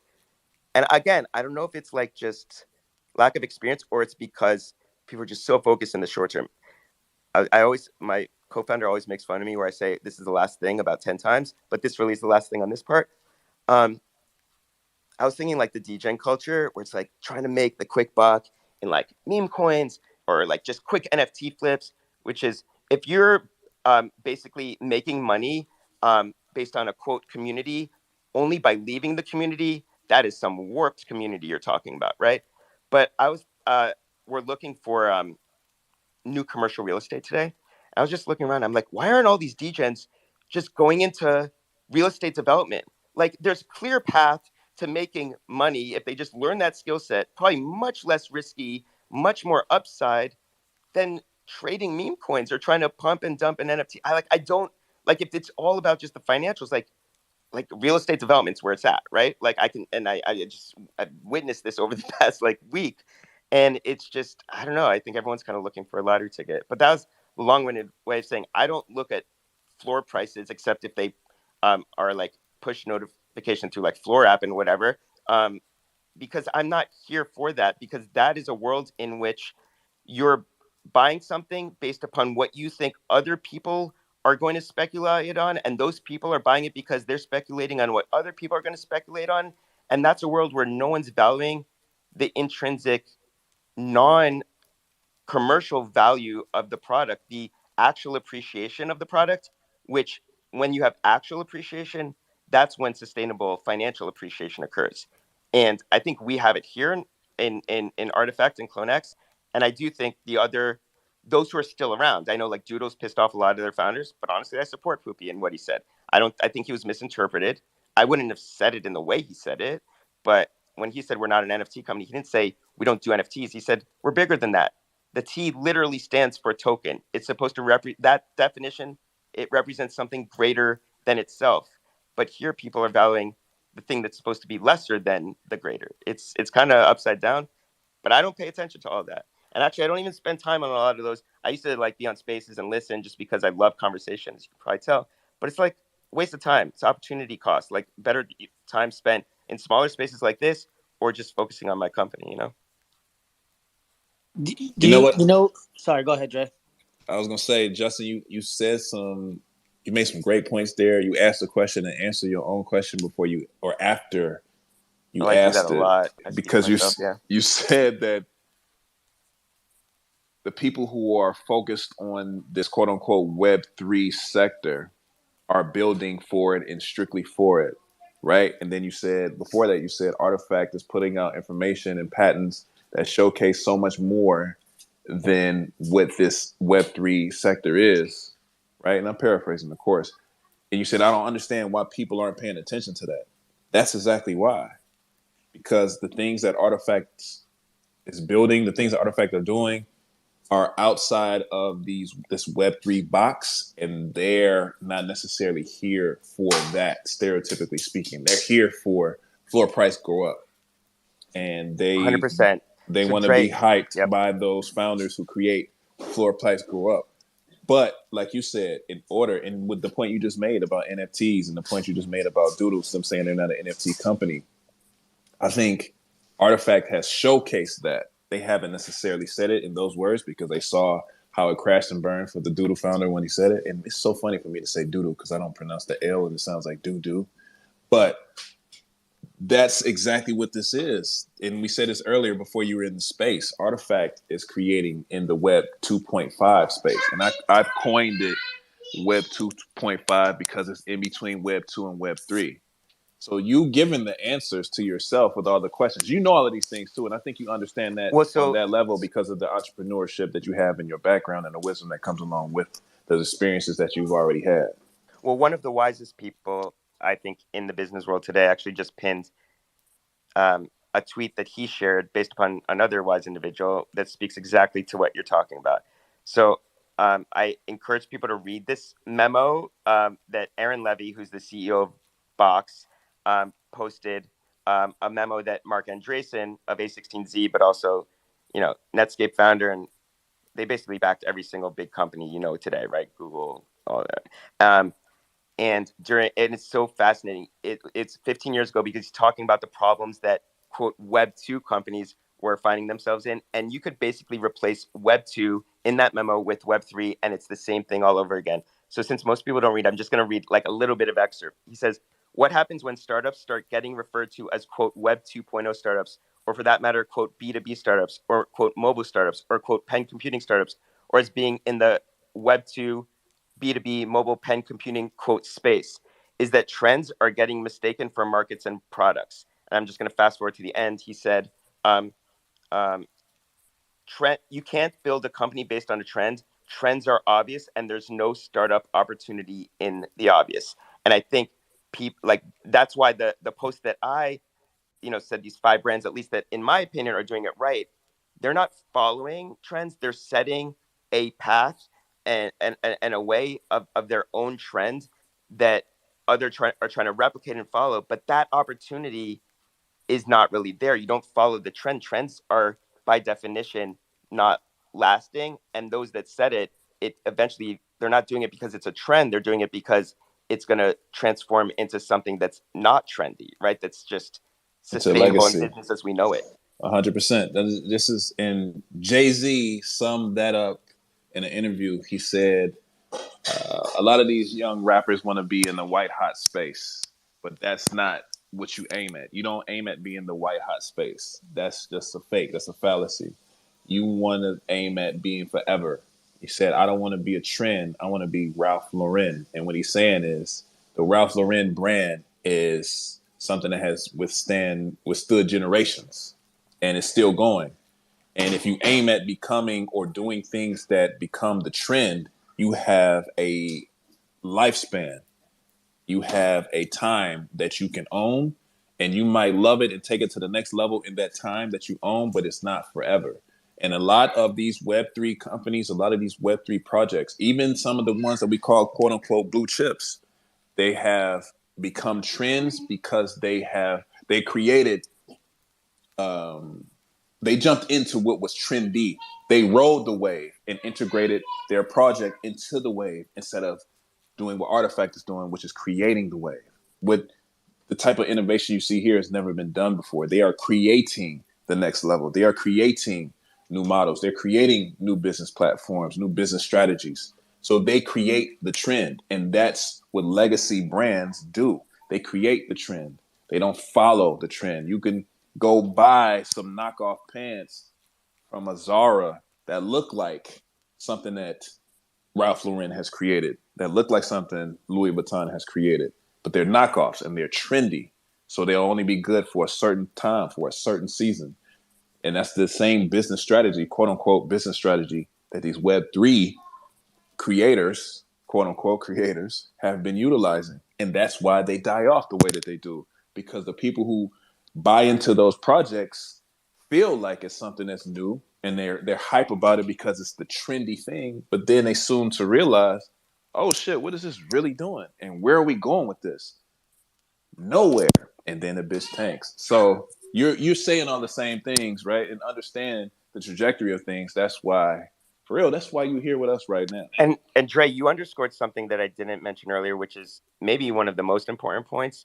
It's the power, both positive and negative, of the vocabulary and the language we use in order to communicate what we're doing. Because I think one of the biggest problems of the early adopters of NFTs, blockchain, quote, Web3, which don't like to use that term, is the creation of this brand new, unnecessary jargon that effectively becomes a barrier to entry, right? For others who now not only have to learn about new technology, but have to learn about how to speak about this new technology. And technologies don't take off until typically the end user, whether it's a B2B company, a business user, or an end user consumer, doesn't have to know how the engine works under the hood. They just know they press on the pedal and it goes forward, right? And here we added layers of friction.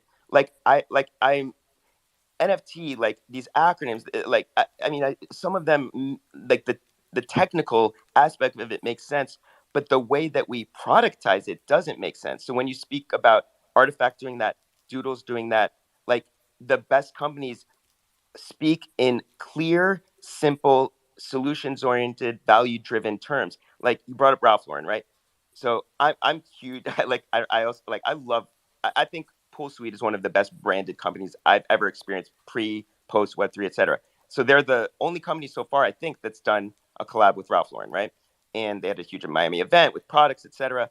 But when you look at all their marketing, they don't really talk about NFTs or Web3. I think their tagline is the Internet Leisure Corporation, right? Like, and same, Artifact really talks about the product itself, not getting lost in the jargon. Same with Doodles, and that is so essential because it is a barrier to entry, and it's what I also like.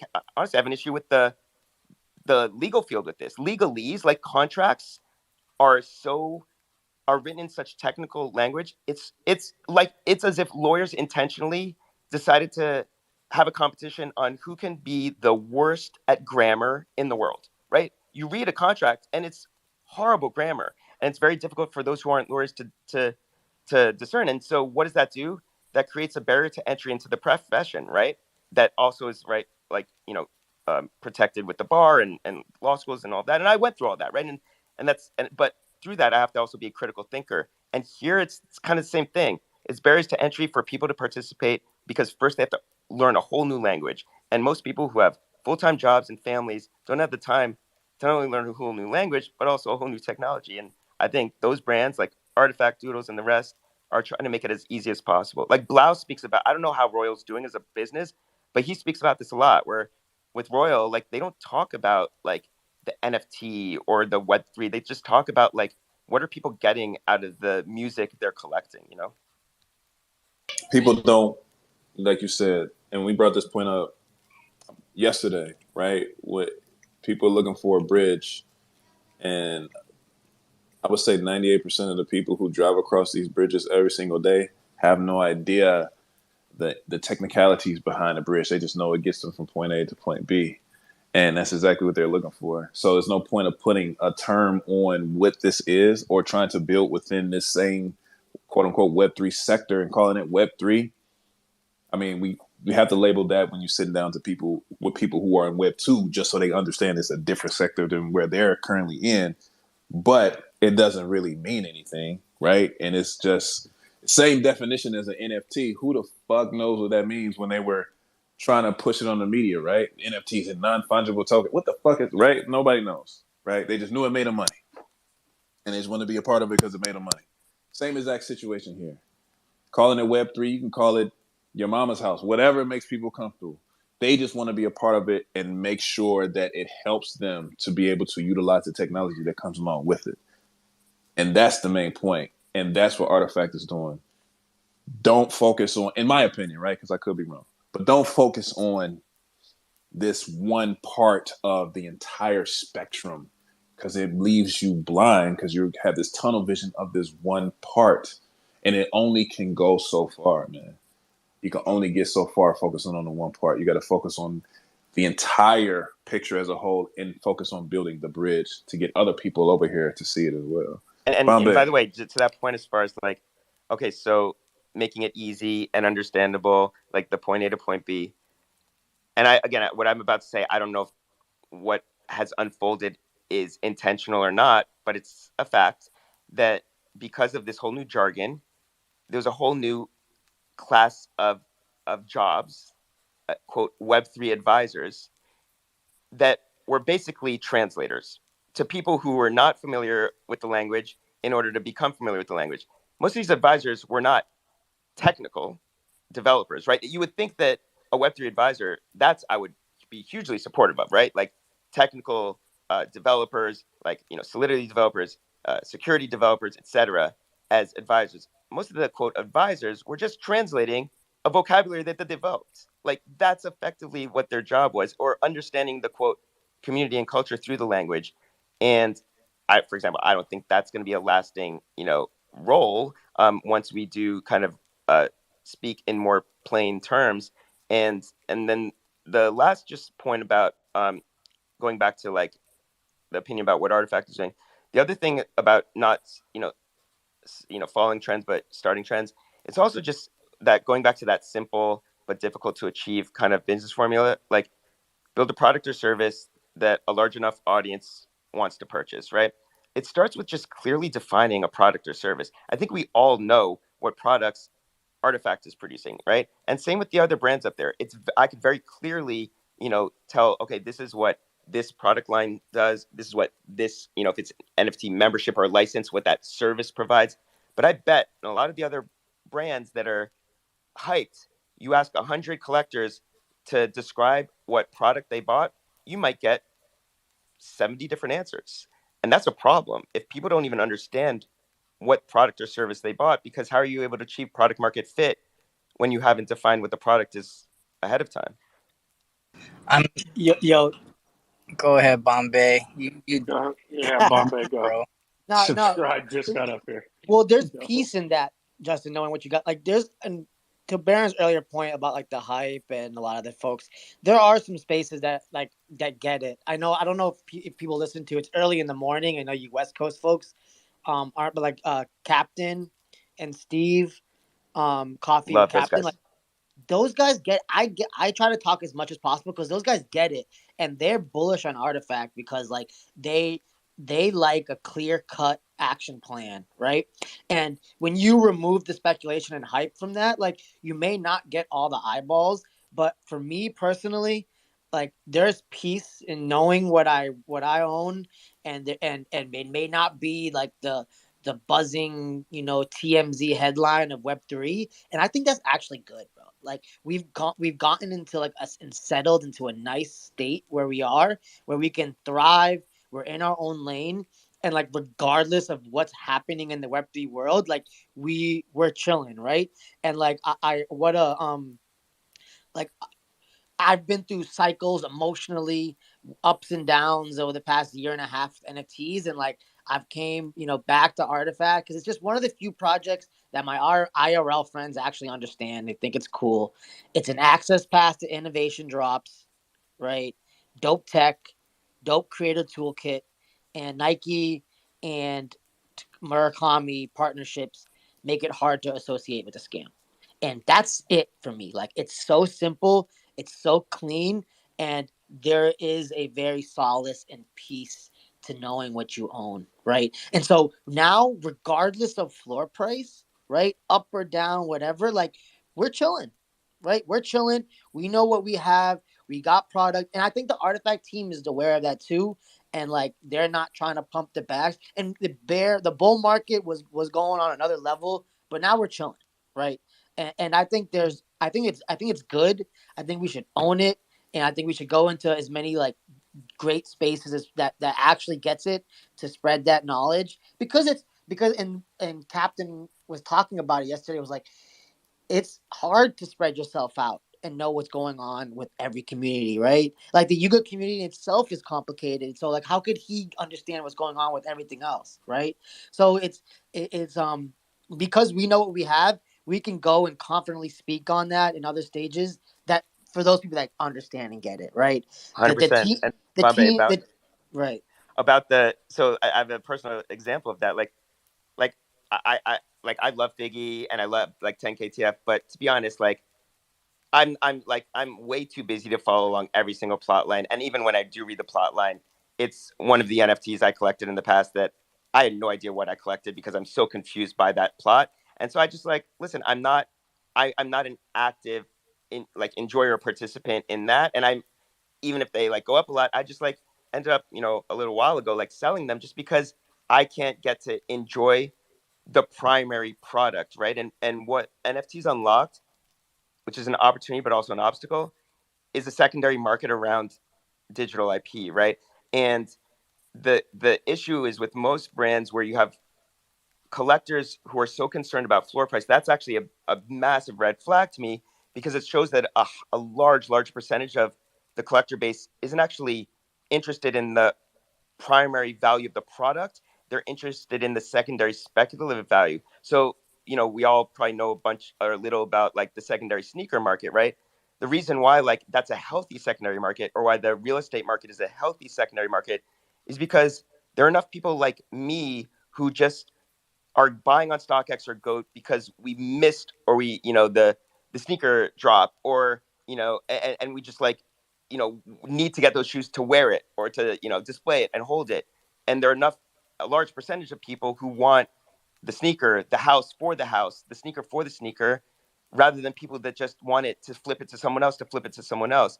And those communities that are so concerned and anxious about floor price, it means that they're not getting the primary intrinsic value of the product or service, right? So that's an issue, and those won't survive, and it becomes a liability because I subscribe to, which a lot of startup founders subscribe to, kind of the philosophy that if you're not going to succeed, fail fast, because every day you're failing slowly is one more delay into starting the business or the venture that you will be successful in.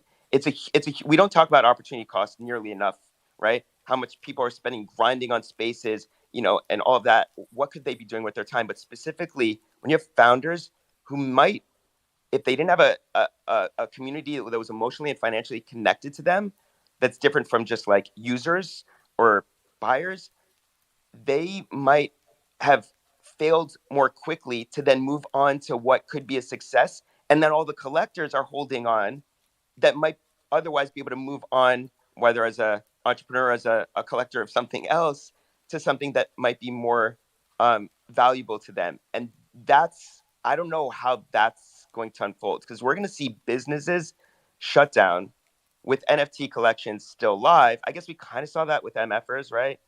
Where like it was handed over to the community and a few others. But that's going to happen more often, and it's going to happen with some, in my view, of the what are considered now some of the most hyped brands. Now, it will be interesting to see what unfolds after that. I was thinking, like, is that necessary? Like, for the traders that are just interested in financial, is that going to be automatically a negative? Maybe not. Maybe it's going to be like that discontinued, like, baseball card company, and now it's even more rare. Who knows what will happen? And But to be yeah. fair, Justin, like I think that um uh Web3 companies it may take a year or two for them to understand what their purpose is as a business, and then they can thrive, right? Like we may not But that's a demand them problem to in take. my view. You should start Right, with what's your product. You don't start with the right. solution and try to find the product. Yeah, and that's just kind of the case. Like the space we're in is a bunch of young motherfuckers just starting up shit, right? But on the other hand, too, the part about the MFers too, like that's just like kind of like the crazy space you're in today, and like the art space is like sometimes you just don't. Sometimes no founder, no team is best when collecting these random collectibles, or like you have a founder that created an art project, failed, and then 10 years later he blows up as an artist with some other exhibition he owns, and then all of a sudden that NFT collection pops off, right? Like I think we will see these random cases, but it's gonna be so random and so minuscule, like the 1%. And so it is nice being part of a project that has a clear vision. There's peace in it. I'm okay with it not being the TMZ headlines. I think it's actually good, and and maybe like it's like like why aren't they talking about it? But it in due time, I think. And when I see people like Nice Kicks and Hype Beast talking about it, that's what I like to see. Yeah, I mean, just think of the future headline. This company, that's now a division of Nike, has enabled anyone in the community, a collector, to collaborate with Nike, right? Like that is a wild concept. You saw And that is the future. Mario Götze, 4.1 million followers, premier soccer league, game winner of Germany in the World Cup. He's rocking a CloneX. He recently put out a render of his CloneX, right? Rocking the dot swoosh kicks, and he was wearing like a custom shirt on his clone from Hypebeast and another, or was it High Snobiety and another collab? Like it was almost like a promo that he was doing using his CloneX as a render. And I don't know if he got paid or he's invested in that company, but he was using his clone to promote a T-shirt and a brand that I don't know, but it was like that shit right there, like these little low key things is like that's dope, bro. That's super dope. And obviously he has a big follower, so he can do that. But like I think someone like Ali, who's growing his followers, who's using his IP, can now use and have a partner. Now a brand can come to Ali and be like, "Yo, can you use my T-shirt on your clone, and I'll pay you." And there you go. Facts. Yeah. And Ali, if you ever had those business opportunities come up that you don't want to talk to them, send them my way. I'm an effective communicator. I got you, brother.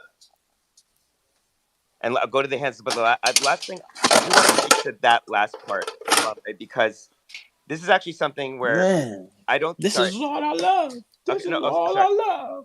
I thought you were getting frustrated with me for Good. speaking. But then I just Gray, want to your go to the mic's hands. on. You guys got Yeah, it. I Let me know. know. I did it on purpose. Sorry. Okay, so this is actually something where I don't think even like at Yuga and Bored Apes, collectors have maximized, and I think here as well, I want us to think about the commercial rights we have to the IP in the most effective, direct way, because the most common way so far has actually not been to use the license we have directly, but to actually sub-license it out for brands to use. And that, in my view, and look, that people who are great in licensing, like that's definitely, I'm not trying to dissuade that, but I think the more effective and more direct path is to, you have the license yourself to build something creative, to build a product or service that connects to the core of the IP you're holding. So Ali, I wouldn't tell him what to do any day, but I would love for him to build his own IP with his license rather than sub-licensing it out to someone else, you know? I think you can do both too, because you can solidify yourself, and then while doing that, because then you get that getting that credibility, and then bam, you got your own shit going. But yeah, man, love it.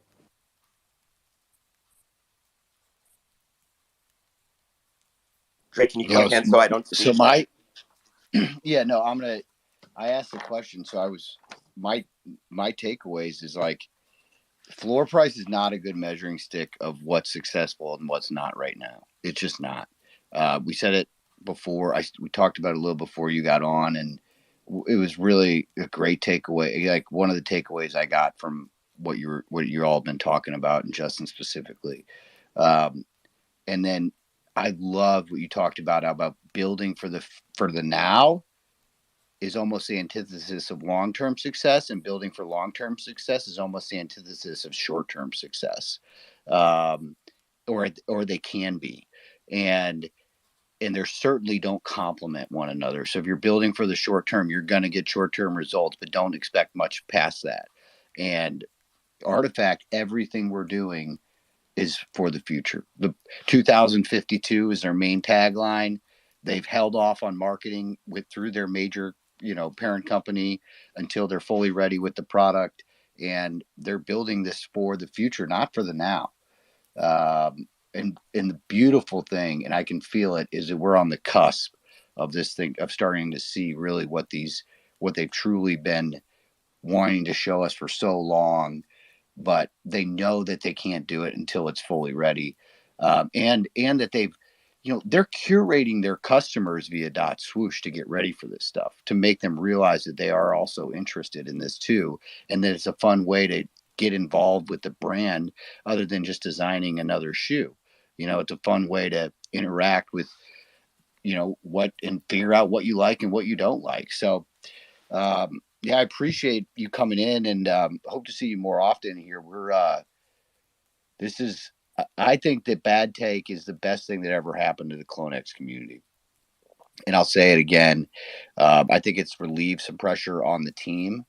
I think that it's created a good communication line so that the team doesn't always feel like that they're forced to have an answer for the community right away.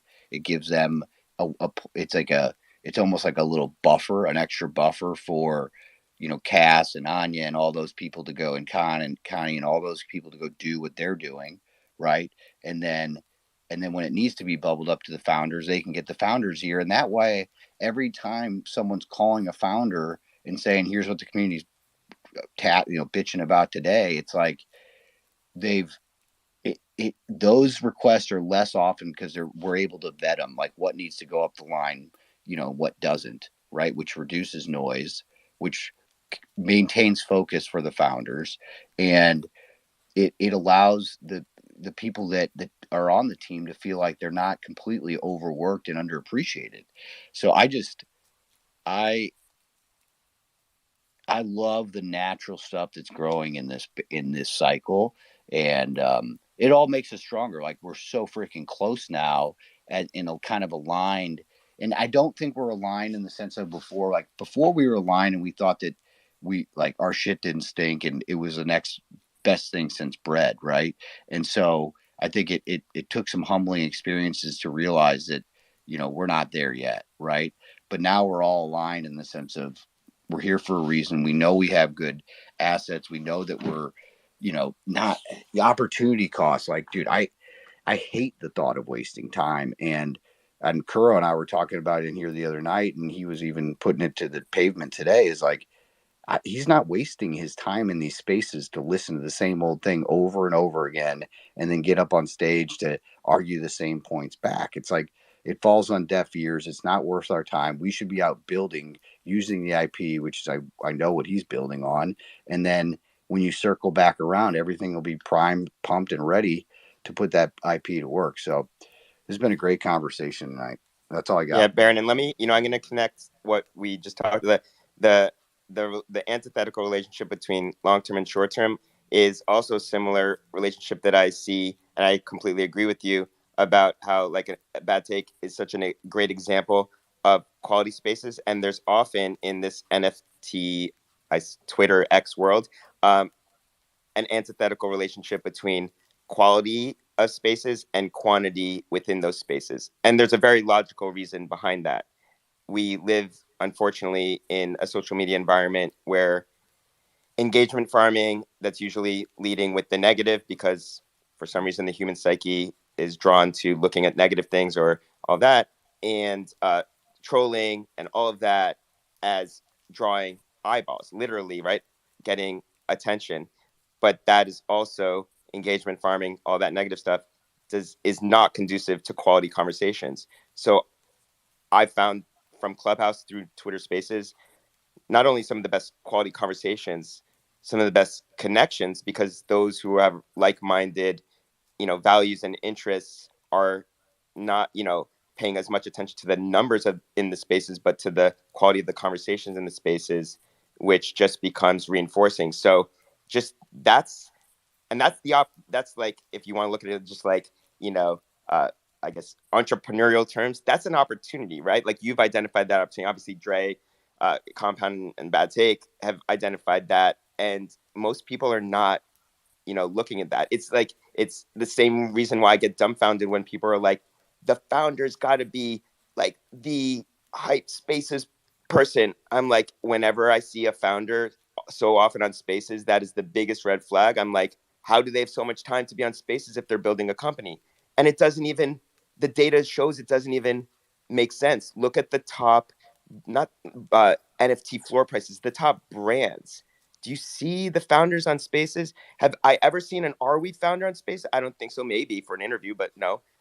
Gordon and Gargo were never on spaces or a lot, right? Early days or Clubhouse days, right? Like Poopy and them, not like obviously the Artifact founders, not often. Why? Because if you're building a company, you don't have time for this. Like that's nonsense. And it just is, I don't know, so confusing to me that this just common sense is not being shared or absorbed. But hey, it leads to these kind of conversations. So I appreciate you, Baron, and all you hear. Oh, this guy just put down Frank without putting down Frank. I don't talk about individuals, man. Come on. We appreciate you, bro. We appreciate you. And it's not the individuals. It's what everyone else suggests or celebrates.